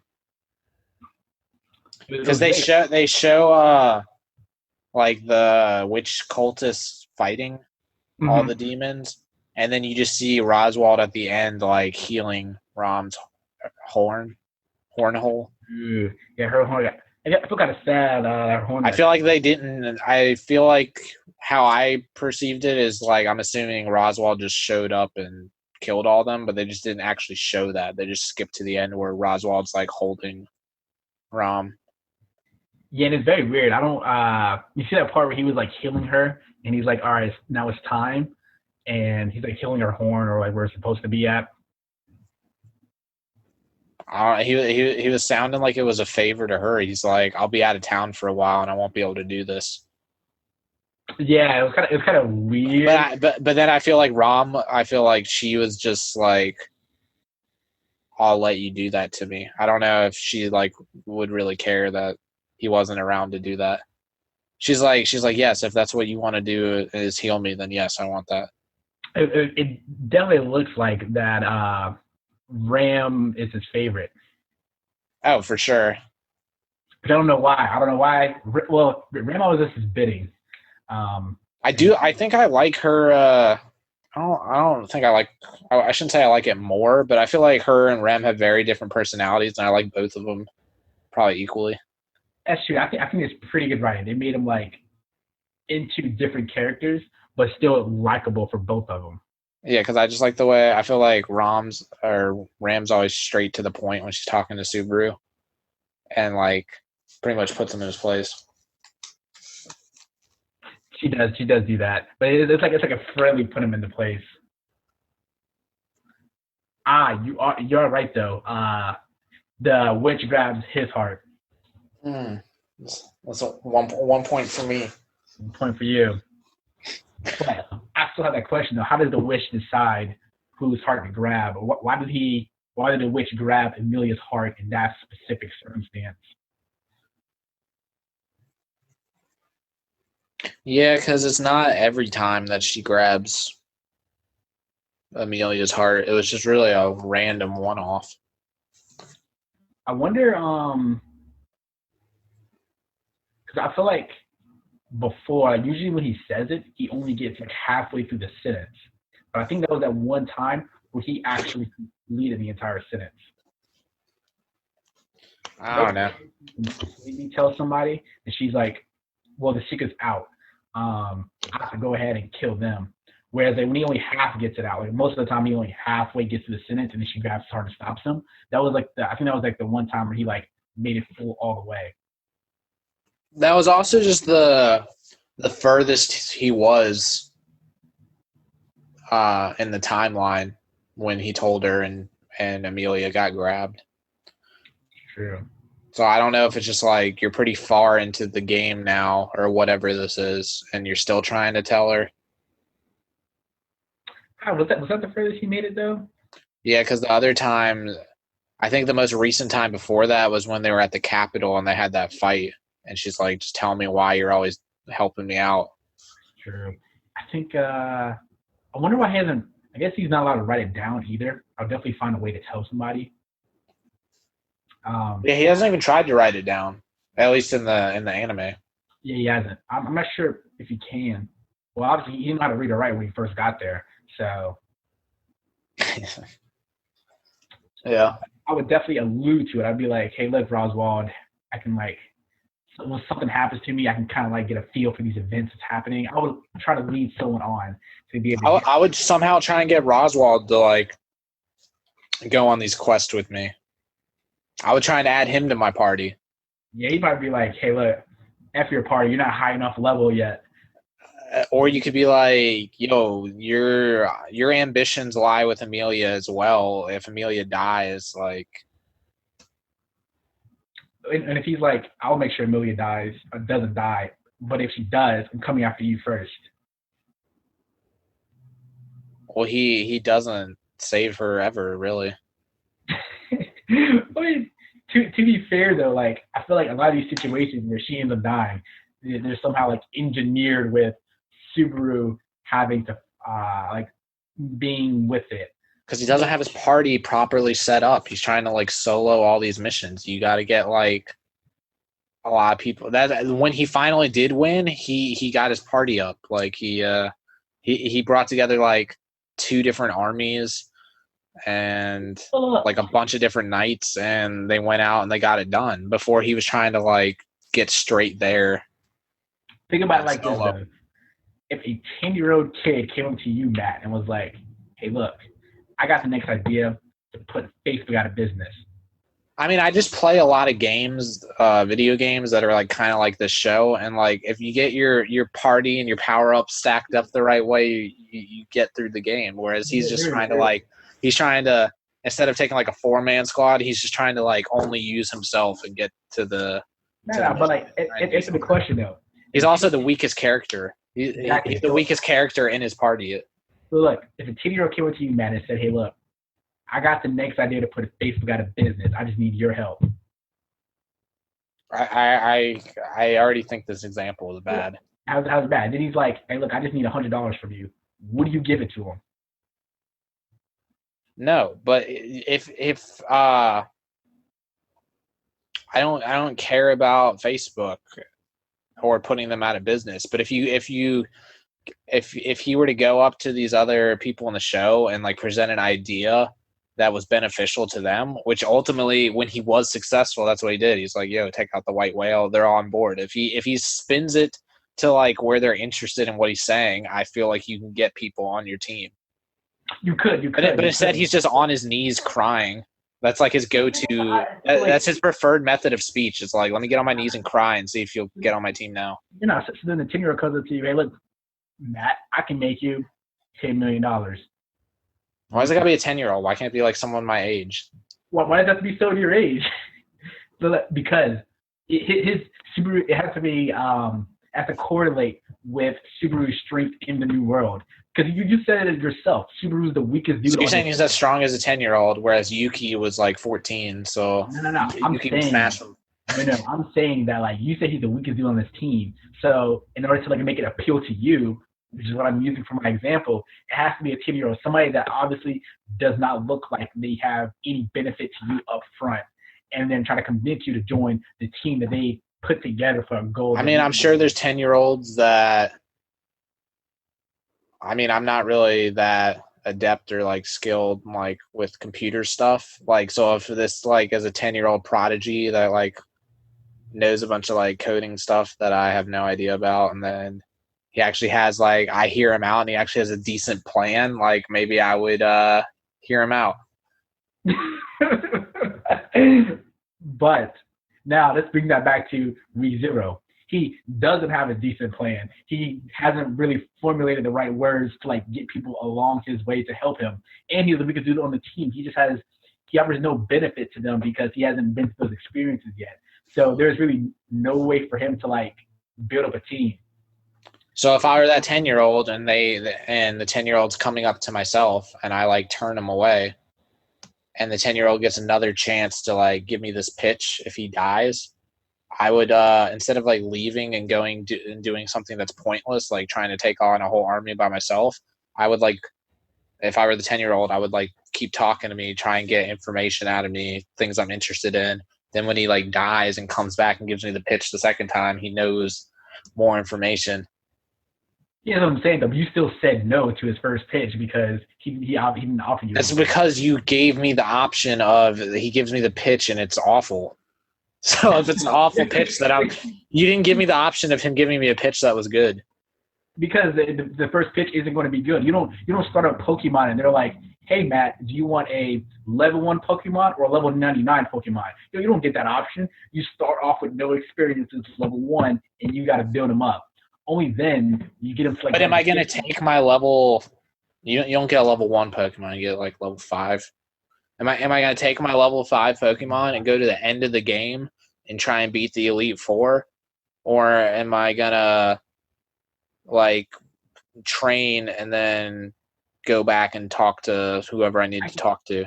Speaking of Pokemon, except this is what you're saying. You're saying, hey, look, I got my level 5 Pokemon. Now let me, with my level 5, go catch level 90 Pokemon so I can go face the Final Four. Like, let me go ahead and get the strongest people in my party and go straight to the end of the game. When it's like, yo, what do you have that's going to catch these level 90 Pokemon? Well, let's say if he upped his charisma and like did some research and figured out how to talk to these people in a persuasive way to get them on his team. Let's say that's like having a Master Ball. You could definitely go to like end of the game, throw a Master Ball at it, and then go take on the Elite Four with whatever Pokemon. You can. But you only get one Master Ball if I remember correctly. In the earlier games, it was one. Well, once you get that one Pokemon in the Master Ball, you could like just go to the next best place and start catching other Pokemon and use that one to fight them. And then you could. But it's he doesn't do that. He doesn't acquire assets and then use them. Instead, he just gets on his knees and cries. No. Who you use the Master Ball on, though? Are you going to use it on Roswell? Are you going to use it on Wilhelm? Like, who would be worth you trying to catch at the beginning? Because we're only 2 seasons in. We don't know how many seasons it's going to be, how expensive the word is. How would you feel? I mean, he pretty much did catch, like, Wilhelm, but just, like, not on the first try. Yeah, so he has Wilhelm. How would you feel if like Wilhelm he's like a secret level? I think Subaru ultimately did what he was supposed to do. I just think I would have done it in less attempts. I don't think you would have done it in less attempts. I think you would have taken more attempts. No, because I told you once I die. Okay, I die once, and then I come back, and then let's say I die a second time and I come back. I would obviously recognize a pattern of I can die and come back. So then if I'm on my that would be my fourth run or my third run because I died twice. I'm on my third run. I would use that whole third run to just get all the information. If it's not going well, I would get all the information so that when the fourth run comes around, I would beat it with flying colors. Whereas Subaru like uses multiple runs just to get a little bit of information, just to get to the next point. Like, see, but and then he has to use like four, and then he has to use like four more runs. But I feel like once I got to the second checkpoint, I would obviously know like, hey, I can die and come back. So I would do that in like probably like 2 runs, whereas he does it in like 4 or 5 every single time to the next checkpoint. And that's probably how the rest of the show is going to be. He's going to get to a negative checkpoint, another like 5 attempts, new checkpoint, another 5 attempts. I'm saying you could do it in like 2 or 3 if you just realize that, all right, you die once, and then the second run, just use that second run to get all the information. Then the third run, you got it. But I'm saying Subaru is doing the best. I'm saying the way you're trying to solve it is heavily based on hindsight bias. Like you've already seen. You were saying that was his greatest strength, though. No, his is not hindsight bias though. His is like dying and then like going through it and then making the scenario appear. What you're saying is that like you do that, you come and get all the information. What I'm saying is, what if you got all this information and then when you died, you didn't go back to the original save point? You're making it seem that like you're getting all the information and you know what the next save point is. Whereas like Subaru didn't know that. He didn't know when he died, his second save point was the mansion, right? And then whatever he did after that, he didn't know if he hit a third point before he dies again. So what if you get all your information and you're just like, okay, now I can go back and figure out who saw the death at the mansion. And then you die. Honestly, like I don't know if I would have if I was dying and coming back. I don't know if I would have allegiance to all these people I'm seeing. I just might leave and like try and just actually become like a good swordsman or something and like invest my time in that. Oh yeah, no, I was talking to Rob, bro. I told him after episode 2 I'd be out. There's like if I was in that series, it wouldn't exist past episode 2 because after the first death with the bow hunter, there's no reason for me to go back. I'd be like, damn, I actually died and I came back. That's probably my only chance at life. I'm getting a rerun. Let me go and be like an honest merchant or like find my little like trade within that series. I'm heading far away from the woman who enjoys splitting people's guts open. So you'd be like Otto. You'd be the second biggest scrub in the show behind Subaru. No problem with that. That's better than dying multiple times. Like you can gather your information. I'll be sending them there like, oh, what do you do? I've been a swordsman for 10 years, honest living. I'd probably like beat up Otto and like maybe take his oil, or maybe like compete with him, or maybe open up my own shop selling oranges beside a dude selling apples. There's so many more like routes for me to go, other than like, oh, let me get jumped in the alley again. Let me like get my stomach cut open again. No, there'd be no second guessing that. There'll be no second save point. Yeah, like after watching like those people die like 5 or 6 times and failing to save them, I'd be like, well, I'm just gonna go like train for the rest of my life, and then if I die and come back to this point, cool, I'll be skilled and I can save you, or I'll just continue the rest of my life like somewhere else. True, but I guess it'll depend on if like you have to get back to that save. Like, what if he like went and became like a really skilled archer and then like came back to that point? Or skilled at anything. Or yeah, skilled at anything. He like learned to use like spirit arts, and he was like Julius or something. Yeah, that'd be actually kind of clutch. And then he died, and he's like in the mansion, and Ram and Rem are like they're holding hands again, and then he's like, oh shit, like now I actually like have a lot of skills. It makes it easier. Yeah, that's tough though. You've already advanced further in the story than me. You're probably gonna get killed by Puck because you've already like went into the mansion, made friends with them before you decided to leave. No, I wouldn't have got to that point either. I was saying what I would do from that checkpoint. I don't think I ever would have got there. Yeah, I don't think I would have gotten to the second checkpoint, to be honest. My checkpoint would have been like, I stole a really rare item and got away, and then maybe I died, and then like my checkpoint is like I have to escape with the rare item. Maybe I mean the people that makes it to the second checkpoint, they have morals. You know, they went out and they save I forgot what the big guy was called. I feel like I have good morals. It's just once I realize it's like a video game and not like real life, because in real life Oh yeah, no, I mean, I haven't died yet, but to my knowledge, I'm pretty sure I won't come back. Oh no, I'm saying that like righteous morals, like I have to do the right thing. I'm gonna be like, bro, somebody's slicing guts open. There's no reason to like put myself in a position to do the right thing when you clearly have no powers. And dude, what if you recruited that person? I might go back there just to try and like join up.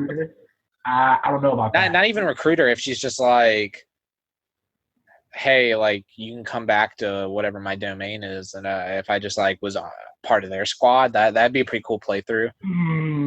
I think that you'd be like, yeah, and she'd be like, oh, I smell the witch on you, right on your back, sliced.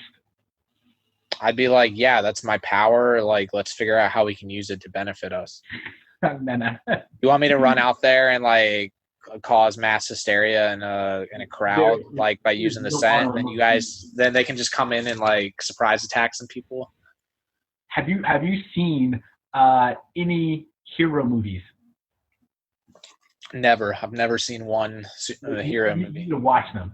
The villains are never honorable towards each other. They're like, well, as soon as I'm done with you, I'm going to stab you in the back every single time. There's no honor among the villains. And I'm definitely positive she'd be like, do I want this guy on my team, or do I want the satisfaction of slicing his guts open because I'm called a Bow Hunter?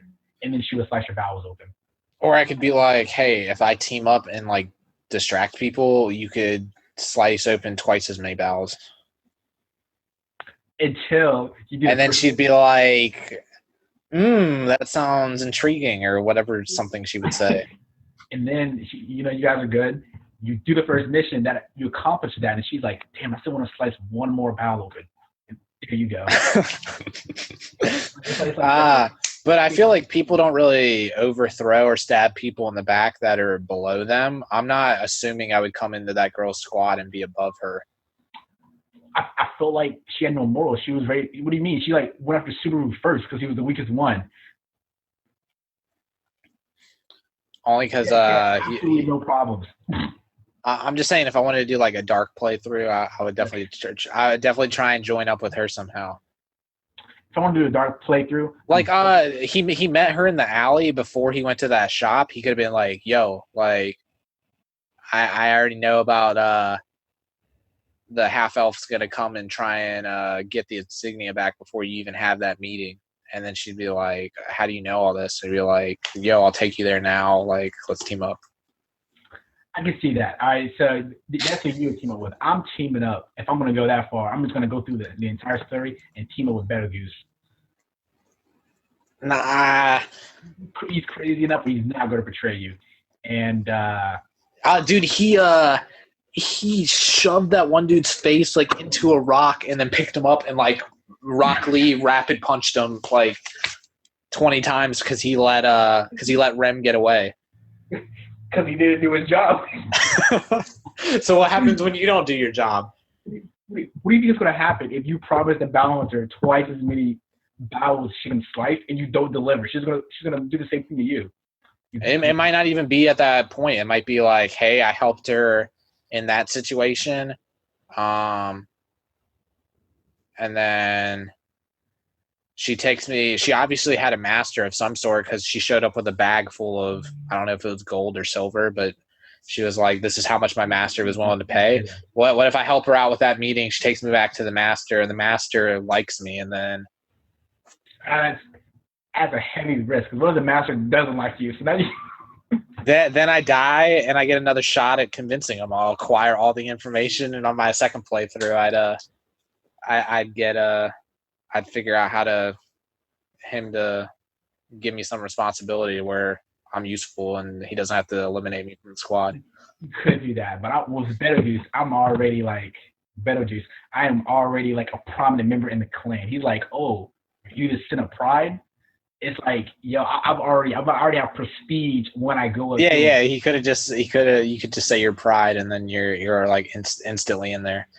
But the reason I don't like them is because everything that's driving him is to like resurrect the witch, like serve the witch, and then the witch just like cast him aside like he was nothing. Well, why am I gonna put in all that effort for a goal where it's like completely one-sided? No, it's hindsight though. Like going through that, you don't really know that. So I'll be like, yo, let's revive the witch. Let's see what happens. I'm fine with that. And I just don't think I would be joining a cult. What's that?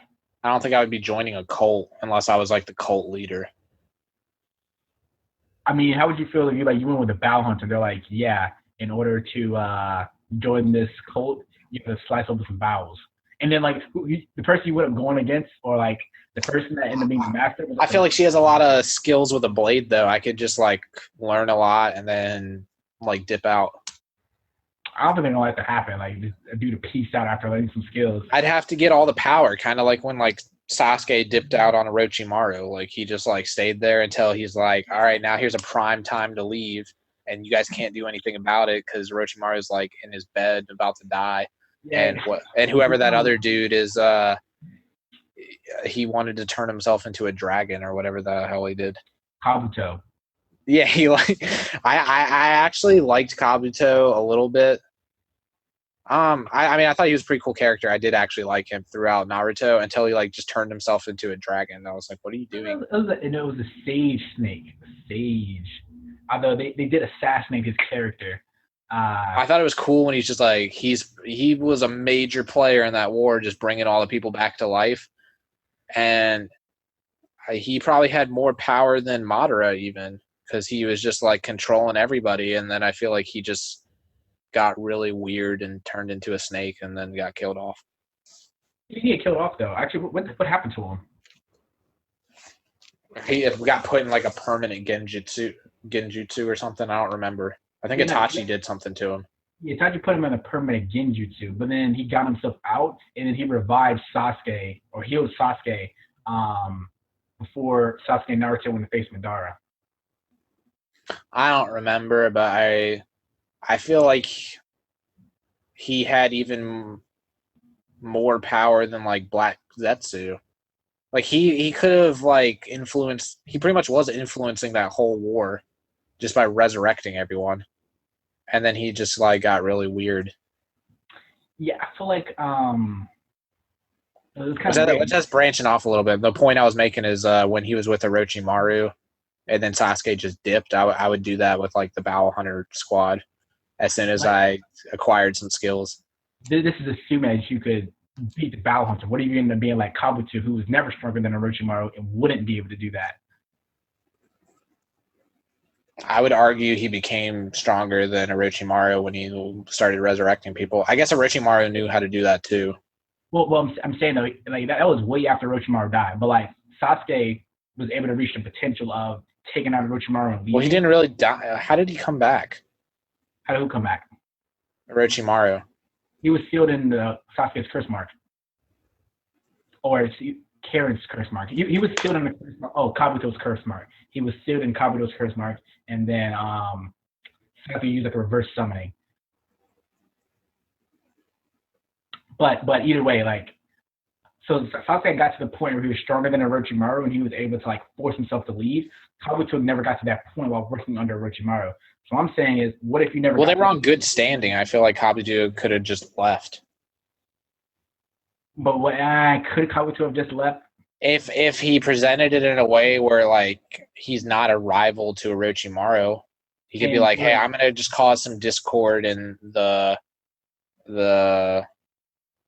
Sand Nation or something." He could have just been like, "I'm gonna go here.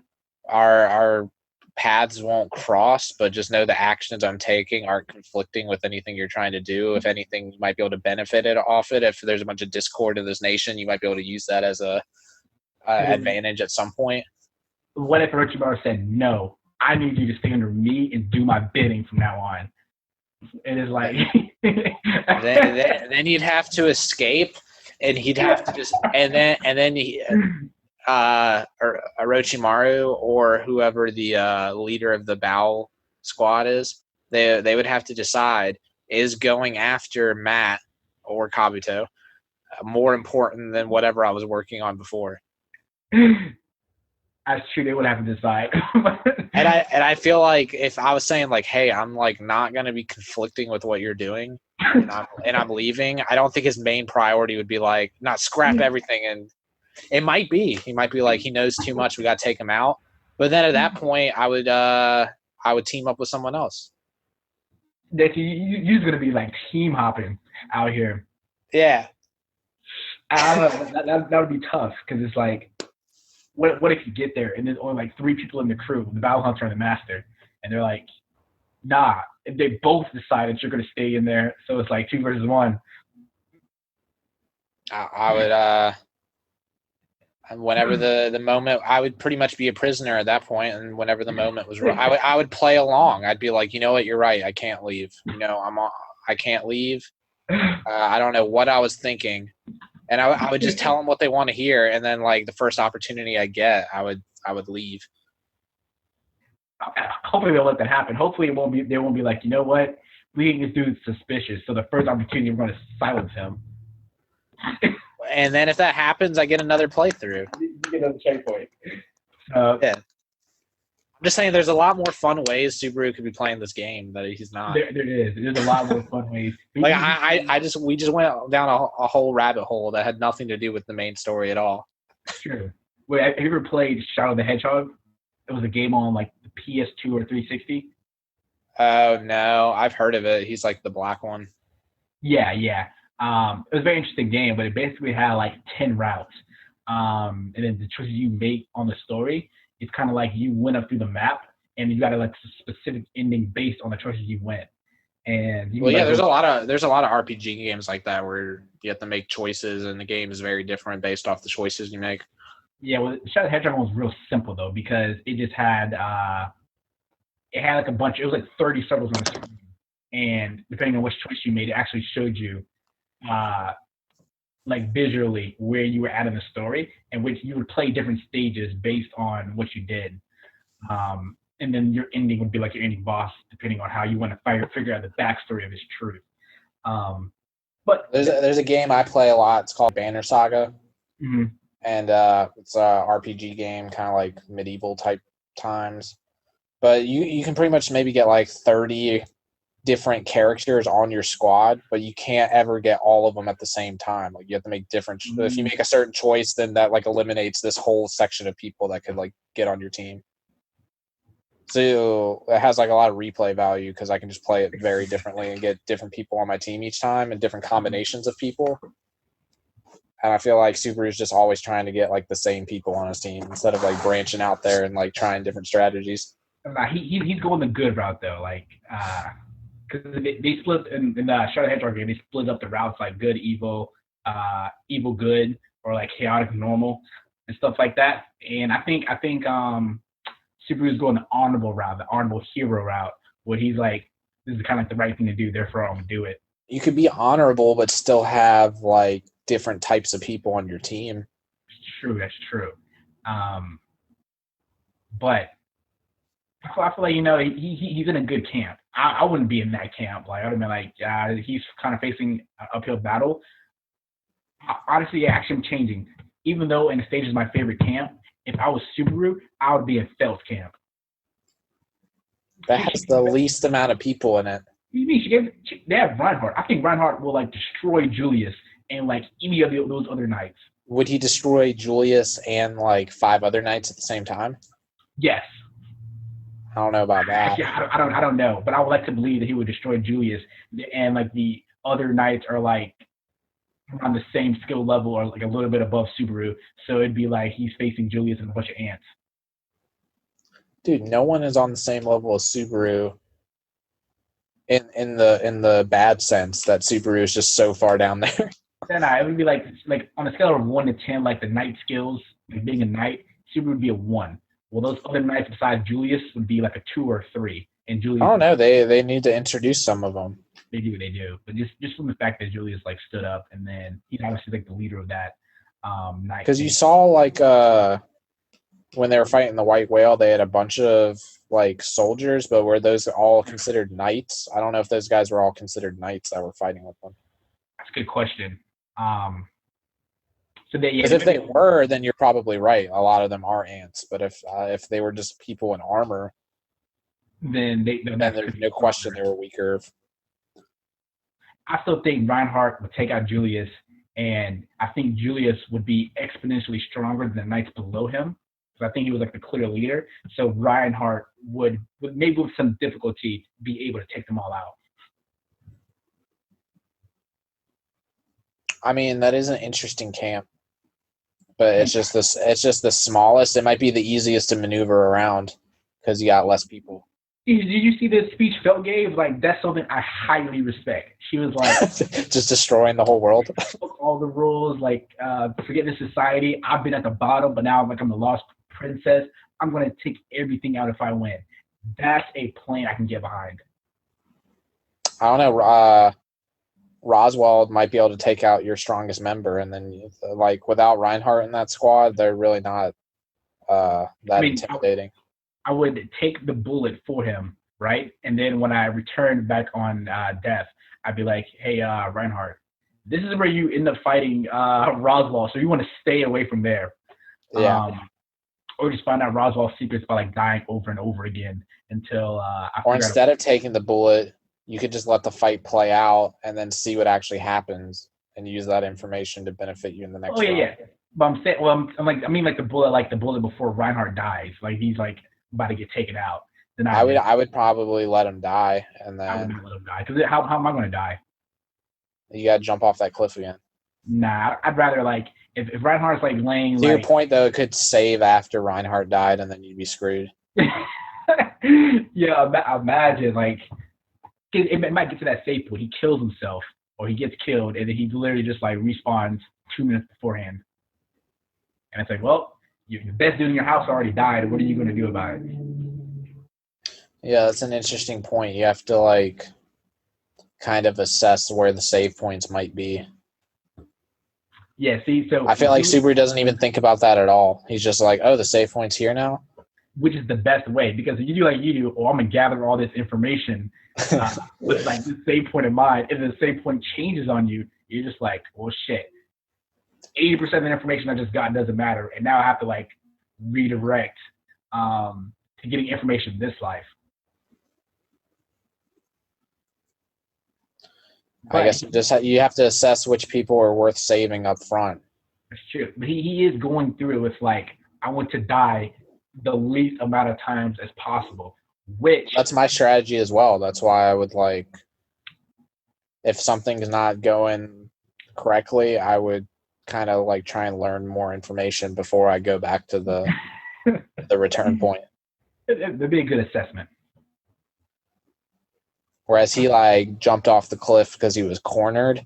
I would like in that situation, I maybe would have tried to like run away from Rom and see if like there's some other stuff around I could like figure out. Yeah, honestly, I'd have been like, I would have only jumped off when I was like actually ready to return. Whereas I feel like he just jumped off because he was kind of cornered. He was a corner though. I think Beatrice would have protected him. They would have had a fight, and I bet there would have been like some sort of feedback from like them shooting stuff. If I was, and then the wind would have just like thrown him off the cliff. True, but if I was super, I'd have been like, hey, look, let me take this on my own, Beatrice, and I'd like try to fight her, to like getting the fighting skills up, because you would have like some sort of like what kind of move she uses, like, oh shit, can I actually grab this ball, this mind ball coming at me at like 30 miles per hour? Yeah, he needs to like level up his magic. Like he did his magic a few times, but I feel like he hasn't like tried to level it up at all. Yeah, I think didn't they say he shouldn't? Well, Amelia said he shouldn't really use it because he has like so much built up. It just like all comes on the flow gate at the same time. He doesn't know how to control it. He needs to figure that out. It's not that he shouldn't use it. He just needs to figure out how to use it properly. He does. But I mean, he doesn't really have a use for it now. It'd be like if you have your like mana bar or your energy bar, he just like uses it all at once. He needs to like in Dragon Ball Z, he needs to learn how to like throw those small ki blasts. instead of like trying to do the ultimate attack every time. He does, but it's also like he hasn't really had much use for it up until this point. Dude, if it said, What was it going to do with the whale? The whale was flying in the air. huh? It wasn't going to do anything against the whale. The whale was in the air. I mean, there might be different variations of that power. They said it's used like as debuffs, and like he might be able to like hypnotize people or influence their mind somehow, because you can affect their senses. You can make them like essentially blind and possibly deaf. So maybe there's different. Maybe if he like hones his skill, there's like a huge skill tree. It can branch off, and he can do a ton of cool stuff. It'd be interesting though, because like I mean, rezero is like so deep. I mean, we haven't even met the other sins yet. We got pride and sloth. Now you have like he also has like the shadow element. I forgot what element they said Amelia had. Was it? I feel like they mentioned the element she had. I don't know if it did. They said he was dark, but I don't know what I thought he was shadow. shadow. Yeah, that's what I meant. I think when Puck was telling him, he was like naming off the elements, and then he told him like which one Amelia was, and then he was like, "Oh, let me see which one you are." I don't think they said which one Amelia. She shoots ice stuff, so maybe she's water. But Let's see what. I'm pretty sure we can like look that up. yeah, it might be in the manga or something. Yeah, they've introduced so many characters into this show that they could really get deep with it. Dude, they can be super deep. Is Amelia? Do you know how far the manga is relative to the anime? I do not actually. Like, is it finished? Or are they still making new? Oh yeah. The manga's still continuing. I know the new season is supposed to drop in July. It got pushed back from April. That's like right around the corner. We pump out a few more episodes. It'll be time to watch a new season. Ooh, What kind of result? Amelia's is water/fire, I guess that makes sense. and it's made up of 6 elements. 4 categories: fire, water, wind, and earth. And then there's shadow and light. Wait, it's made up of 4 categories, 6 elements: fire, water, wind, earth, yin and yang. Yeah, that's what the light and shadow are, I guess. Rain and wind. Crush Crustacean is also wind. Otto is earth. Why does he even have one? Because I think does everyone have it, or is he like more badass than we thought? I'm not sure. I need to figure out what a volume. It says volume 5, but I'm not quite sure. Maybe we haven't been introduced to that yet. Maybe he's a reoccurring character, because I guess he technically is at the end scene, episode 25, because he was the one that brought Subaru there. I think we haven't seen the last of him. Well, Not Subaru is Yen. Just know if he needs to pin down Subaru for any reason, there's nothing Subaru can do about it. Imagine if he used both his arms. Subaru's not getting away. Yo, I'm just saying, like, he could probably pin down Beatrice. Are you saying Beatrice is now beta? I don't think he would pin down Beatrice Without any magic. Like, if they both didn't use magic, you don't think that... That'd be like, if I don't use my muscles, can I defend myself against someone trying to push me? No, because just like, because Subaru didn't use his magic, and obviously my guy Otto didn't use his magic either. It was just if you don't use your feet, can you dodge this ball I'm gonna throw at your face? Yes, you can. You just move your head. And if I throw it at your torso. And, move your torso. What if it's like something bigger than your body? Like, I'm gonna roll a gigantic boulder at you, and you can't move your feet. Limbo. Or you duck. I mean, it's not moving. Yeah, it's like a gigantic. It's like a boulder the size of like a mountain, and it's rolling towards you, and you can't use your feet to get away. You have to dodge it. You can't. You would have to run away from it. But no. If I have the Kamehameha Kamehameha, right through the rock. Nah. I was talking about you, not a version of you that's like half Goku. Yeah, well, that still applies though because neither one of them used magic, and he was just stronger than them. All right. Like I thought you would think that my point was funny that he pinned him down. it was funny, but you're trying to defend Subaru, saying like, yeah, like if you got like bucked by a horse, are you now a beta because the horse bucked you? are you saying that the horse is a beta? Yeah, the horse is a beta. The horse is a small horse, like a pony almost, and just you're like you were looking at your phone and just came and just like hit you in the back and like you flew like 5 feet. I don't know, man. I guess not, but I just feel like a weak man shouldn't be able to pin you down with one arm. See, I'm trying to tell you, and if they do, I feel like that person shouldn't be arguing that they're also not a weak man themselves. Yeah, well, I'm saying Otto is not a weak man. He has an element of Earth. So I think I didn't know that until during this episode. I think you're look. It's like that. Think about it like this. It's like the girl in high school that everybody thought was a hoe, and then once you actually get to know her, it's like, damn, she actually didn't sleep with any guys. It was the guy that couldn't sleep with her that was calling her a hoe. Therefore, her reputation ended up being her being called a hoe, right? But we're talking about someone who was actually pinned down by someone with one arm. I'm talking about Otto though. Like it's like they might joke him for the oil and stuff like that, but have we actually seen any proof that he's not strong? You're just calling him weak because other people are kind of joking him. I think he proved he was weak when he pushed Subaru off the wagon to save his own skin. I know he was smart. What do you mean? if a 50,000 giant whale is coming after us, and the dude beside me is like, "Oh, I think it's coming after me because I smell like a witch." Think about like a strong villain or a strong hero. Would they be pushing someone off the cart to save themselves? Yes, I think so. Would you not do that? I feel like the most powerful characters would be like see it as a great challenge. Would they see it as a great challenge? Like Goku would try and fight that thing. If a flying whale is coming after me with a horn, not Naruto wouldn't like push an ally off a wagon to save his own skin. Yeah, well, like Naruto's like the strongest dude in the village. We're talking about Otto here. I don't think Kakashi would have done it. Man, but Kakashi like basically died because he basically died from chakra exhaustion. We saw how that ended up.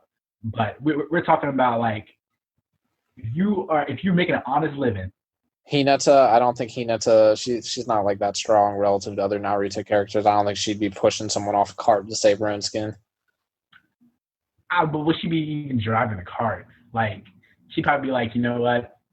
She wouldn't be in that situation. A lot of people wouldn't be in the situation, but in this Orochimaru, I don't think he would have to push someone off a cart to save his own skin. I'm pretty sure he's actually done that. Not actually putting somebody off the cart, but like definitely put somebody in front of him, like save his own skin. I remember Kabuto jumped out of nowhere to save him from Itachi, but he didn't. That had nothing to do with Orochimaru. Like that had nothing to do with Orochimaru putting Kabuto in front of Itachi. Kabuto just did that on his own. Yeah, well, Naruto's different though because Naruto is an. I said related to any show. Take like take like Iron Man, Spider-Man. They're not like pushing someone out of the way to save their own skin. No. But like the thing is, you're relating it to shows whose main. I'm relating it to strong characters. I'm saying a strong character wouldn't be. You have to look more into it. You're relating it to shows whose like main focus is combat. Whereas like rezero, he started life from another world, but its main focus isn't like. Take L. I don't think L would push someone out of the way to save his own skin. I think he would. I don't think he would. I think Light would. I don't think L would. Yeah, just like you say, like Light was like, oh shit, this is exactly what's happening. See you later. Yeah. No, actually, I think L would. If L was like, okay, I know that this person, who was it? I thought somebody actually, I think L would have if he let Matsuda die, but he didn't. He went in there and he tried to get Matsuda out of that situation he put himself in. no, who was the dude in the task force that ended up like he wasn't sure if he was going to stay or leave, and he ended up leaving. Aizawa. Aizawa, yeah, yeah, that was his version of doing it. He was like, okay, who on the task force is going to be loyal and can be close to me that won't get me killed? And then because he was struggling to see I if he don't should, I don't think that's a equivalent example because Aizawa left on his own. Aizawa left on his own, but Elle didn't force him out. El didn't force him out though, but he was seeing um, who could possibly get in his way with finding Kira because he didn't want anybody close to him that could possibly reveal his kind of like basically reveal all the information he was doing. And therefore, he had to get rid of the people that could possibly lead to his death, which ended up being Aizawa. I don't think Aizawa would have led to his death. No, I mean that's the reason why El was like, "Hey, look, we have to use fake names. Hey, look, you either work for the task force or you stay here. There is no in between." He was like, "This is what it has to be. You can only work on this case if you're going to be in this room with me." And also, why he came. They weren't only in that room before. He was just like, you have to be willing to work on this task force regardless of whether you're getting support from other departments. I don't think he Yeah, was saying you had to be there no matter what. I'm pretty sure they had to be there because they was in the hotel by that point, and he was like, I feel like Aizawa could have left to see his family. "Could he?" I wonder if Light's dad was doing that. Was Light's dad just gone that whole time? I mean, No, I know he was imprisoned for like a month, but I don't know if he was actually like unable to see his wife and kids prior or after that. so he was able to call them, but he had to stay in the hotel also. Like the building was like so many stories high, and he even handcuffed himself to Light to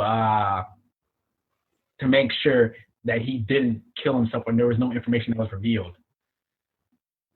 Like, we're talking about a guy that created 3 alias names so he wouldn't, nobody would get any more information out of him to get him killed. He definitely would have like shoved somebody else if he knew they were a problem to his success or him getting out alive. Since I'd be team hopping so much, I'd probably have 3 aliases as well. Exactly. I just know that like if you ask anybody and you're in a carriage and a whale is flying down on you and you have all right, take Naruto without no powers. All right, put 5-year-old Naruto there without the 9-tailed fox, without any powers. Actually, no. Actually, wait, yeah. Hold up. Let's put one of the villagers on this carriage and Naruto beside them, and they're like, "Yeah, really, this whale is going after the 9-tailed Jinchuriki. It's not going after you." Do you think that villager would not kick Naruto out of that carriage? They definitely would have. I'm saying the villager is a weak character, so weak characters would throw him out of the way, but I think strong characters would not. I mean, put Sasuke there. Put Sasuke and then like 5-year-old Sasuke and then 5-year-old Naruto right Is there. 5-year-old Sasuke strong? Yeah, he was pretty strong to be a Uchiha clan. They touted him as like somebody with unlimited potential, and he was basically like the prodigy after. Unlimited potential doesn't mean you're strong right at that moment. You have to be strong in order to like be recognized as someone with. Your level 5 Pokemon has unlimited potential, but is not strong. But look, 16-year-old LeBron had like very good potential. That doesn't mean he was as best as he is now today. So it's all like relative to unlocking that potential on that path to greatness. Michael Jordan got kicked off his basketball team. Are you going to be like, well, shit, he wasn't a good basketball player? Relative to his potential, he was doing good. If he quit right then, I would say he probably wasn't that good. Yeah, but because he had unlimited potential, he wouldn't quit. Just like Subaru. Subaru has unlimited potential because even if he dies, he doesn't quit. And even though we're getting off subject, Otto made the logical decision of like tossing him off. I'm just saying, I think that was a weak move. And then think about it like this. All right, say you're at home watching TV, and somebody just like busts through your front door, and they're like, "Hey, I don't mean to barge in, but 3 or 4 cops chasing me. Can I hide under your couch for a bit until they leave? What would you do? I would say no, but that's not really a perfect example either because I guess it would be a better example if you said I was hanging out with a friend and then the friend tells me after we're like halfway through our hangout that he has to stay here because cops are after him. All right, we'll change it up. All right, you're sitting there watching TV. Brendan comes in there and he's like, "Hey, shout out to Brendan. Hey, look, I robbed a bank and now like the SWAT team's coming after me. Can I hide out here until everything calms down?" I would have to help Brendan, dude. All right, but I would have to be like, what are we doing with this money, Brendan? Like, where are we going right now? He's like, but I didn't get any money. I'd probably get on him a little bit for being shitty at his task and then getting in trouble with no reward, but I would still have to help him Actually, out. not Brendan. Say it's one of your coworkers. Yeah, that would be probably a more relevant comparison. Otto and Subaru don't even really know each other. So it's one of your coworkers coming in. They just happen to find your address. They come in. They're like, "Hey, look, SWAT team's coming after me. Accidentally shot somebody. So I'm going to run for murder, and I need to hide out here until I find a good place to stay." Well, the way my apartment's set up, which you've been here once before, but I don't know if you remember, I have like this little porch area. Mm-hmm. But I can, and then there's a supply closet type thing outside on that porch. But I can like lock the door between the porch and my apartment. So I'd be like, you can go chill in that closet if you want. And I'm gonna, if anything happens, I'm gonna say you like climbed up the wall or some shit. Like I'm locking the door to my porch and I'm having nothing to do, but you can hide out in that little closet if you want. But not to mention, when he came there, he left a trail of blood and he still has a gun. Because that's what he did. The witch is sit in the trail of blood. I don't want to defend this point anymore. I'd probably be kicking him out too, but I wouldn't be arguing that I'm a strong person for doing that. No, you would be arguing that you're a logical person. There can be weak logical people, and maybe Otto is one of them. There could be weak logical people, but in this situation where you've lived a normal life for who knows how long, like 20 years, and then all of a sudden a random kid shows up, and then all of a sudden you're getting chased by a 50,000 humpback whale that you've never ever seen before in your life, and then the dude's like, "Damn, I think I'm the reason the whale's chasing after us." There's only one logical conclusion after he said it out loud, and that's for him to take a trip off the carriage. It's the only logical solution. Yeah, I mean, can't argue with that, but I'm not going to say he's a strong person for doing that. I think he's a very strong person for doing that. do you know how hard? Well, he ended up dying anyways, and Subaru didn't. That's true. Well, and I'm going after him. But which one do you think would be stronger? If Naruto pushed him off the carriage, or if Naruto said, "I'm going to help you"? I would argue it would be stronger to say no and push that guy off the carriage. It takes a lot more courage to do that because, like, not knowing like any character, any person in the world can push someone out of a carriage. Not everyone can help. Not everyone can help that person and make it so both of you can escape from that scenario alive. So I think the option where anyone can do it would not be the strong option. No, because I can put that into the public eye. Like, say you see somebody getting say you see somebody getting jumped in the street. It takes a strong person to jump in and help that person getting jumped. But anybody can just walk past and pretend like it wasn't any of their business, right? It takes a strong person to be like, "Oh shit, you're on my carriage, and I could possibly die based on what you did. Let me help you out." I feel like the comparison you're giving right now is aligning with what I was saying. If it's something that anyone could walk by that person getting jumped and do nothing, anyone could push them out of the carriage. Those are the weak options. I feel that's a pretty strong option. Like, you're telling to me walk past someone getting jumped. You think that's strong? Just if I'm walking past and a woman's getting jumped, I'm gonna want to help out. Like if I see a guy getting jumped with 5 dudes, I'm gonna want to help out. Like I'm gonna be like, hey, like you know what, this is wrong. I need to step up. It takes you got to be some special type of person to like look at somebody getting jumped and be like, you know what, I'm just gonna walk past. You saying that like a special in a good way? No, especially like you have to get over the mental hurdle. So that Wait, person's all right, strong. That person's strong for ignoring the person getting assaulted. that's a bad example. That's a bad example. Let me switch it up. Say you're walking down the street and you see. I mean, we could just drop Otto. I feel like we spent a lot of this episode just talking about Otto. He's a very good guy now. Look, this is the last one though. Say you're walking down the street and you see somebody kicking a puppy. Now, which one do you think would be the stronger option?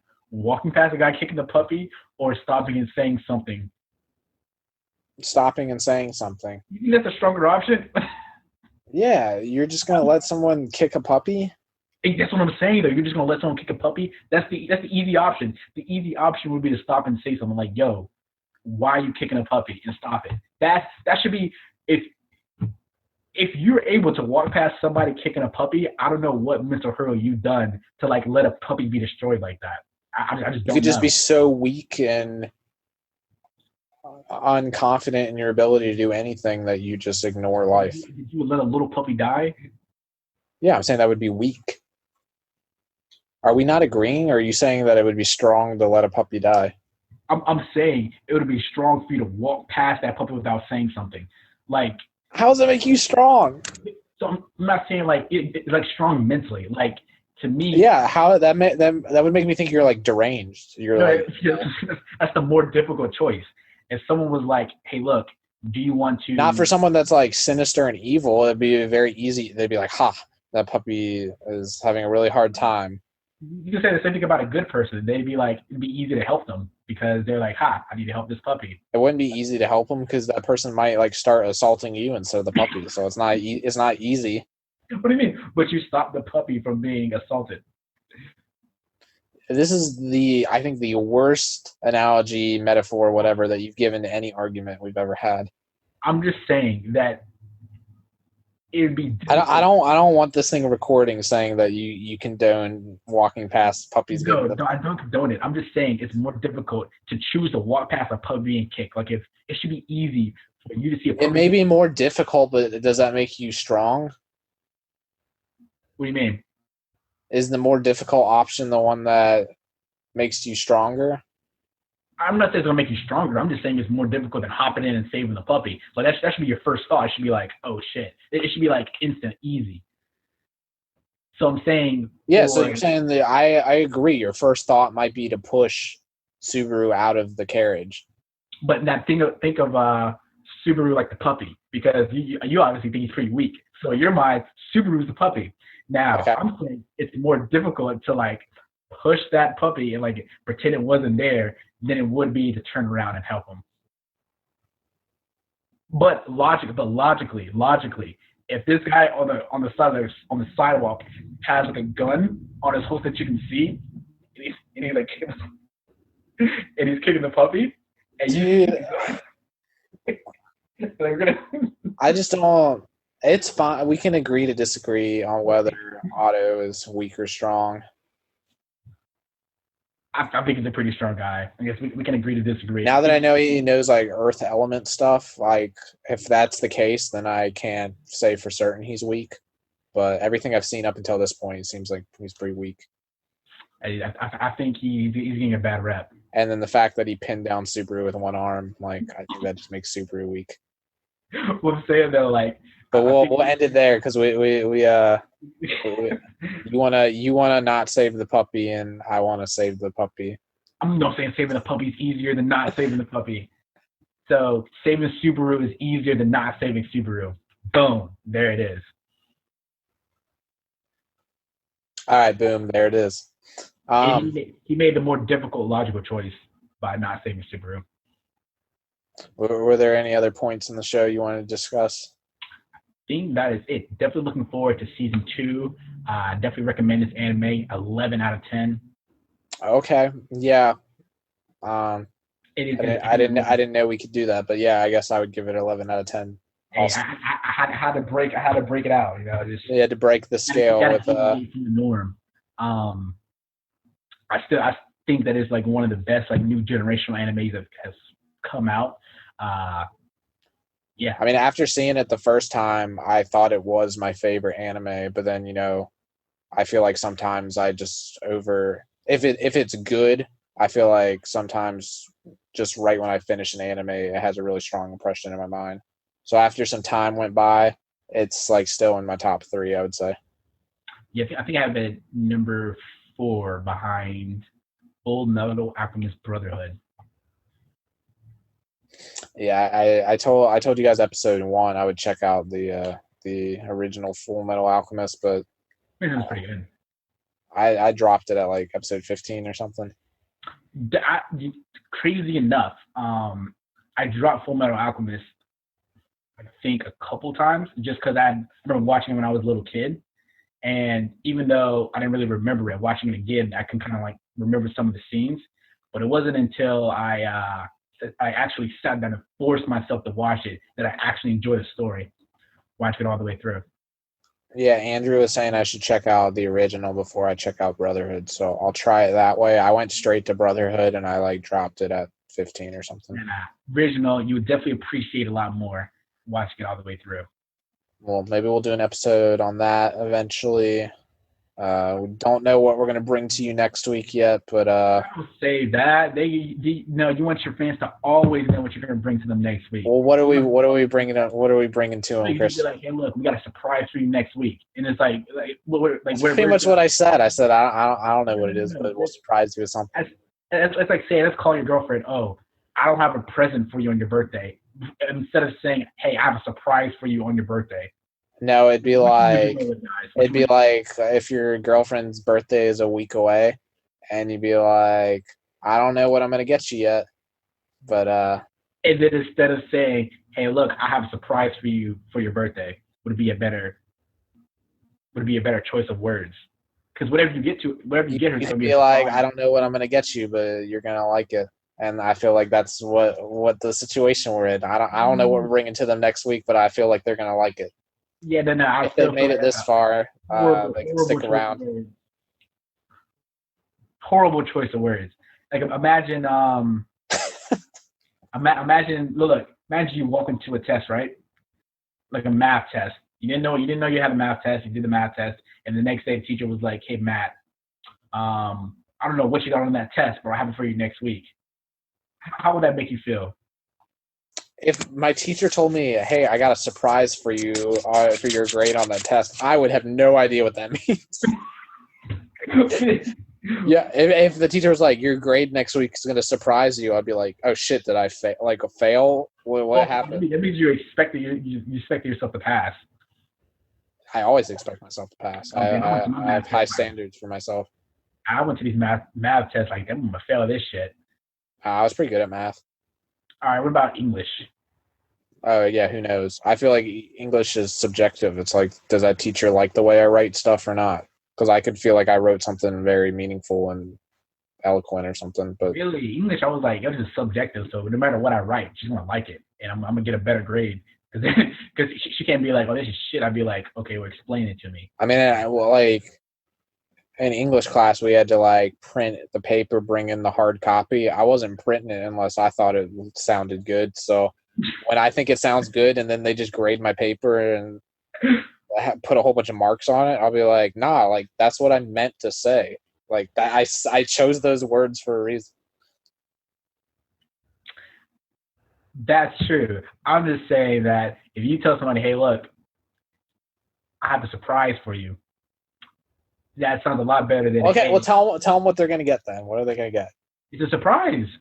All right, we're gonna surprise you guys with an episode next week. Are we good on that? Yeah, that sounds a lot better than, oh, hey, we don't know what we have. All right, we'll catch you guys next week. Next.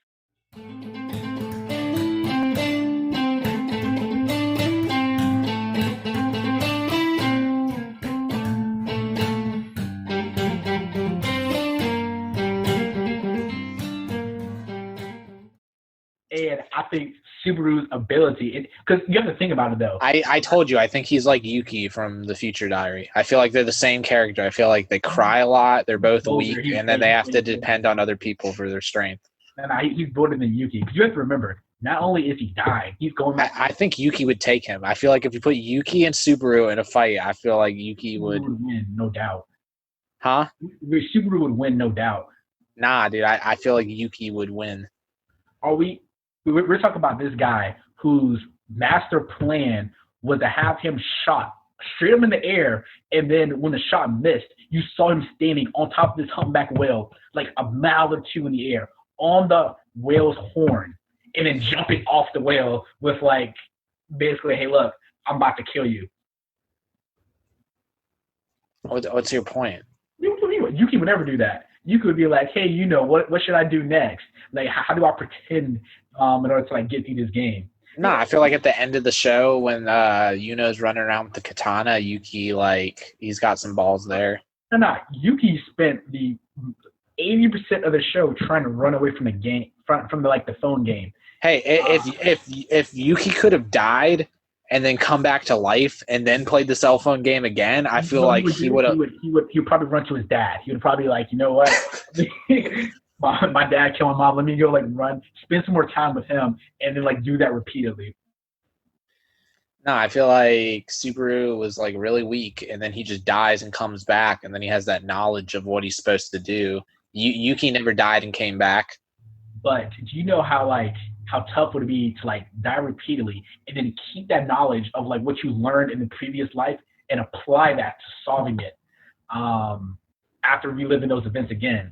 Like this dude was like, okay, I failed in all like 3 negotiation stages. He died. He comes back and he's like, now I know how to like interwoven them perfectly in order to create these alliances because he still has no idea how they're going to react. Like, Fouché could have shut his alliance down, Anastasia could have shut his alliance down. He's still like woven it and said the correct words in order to like get them all, create an army by himself to follow him into a battle off of a whale that no one hasn't seen in who knows how many years.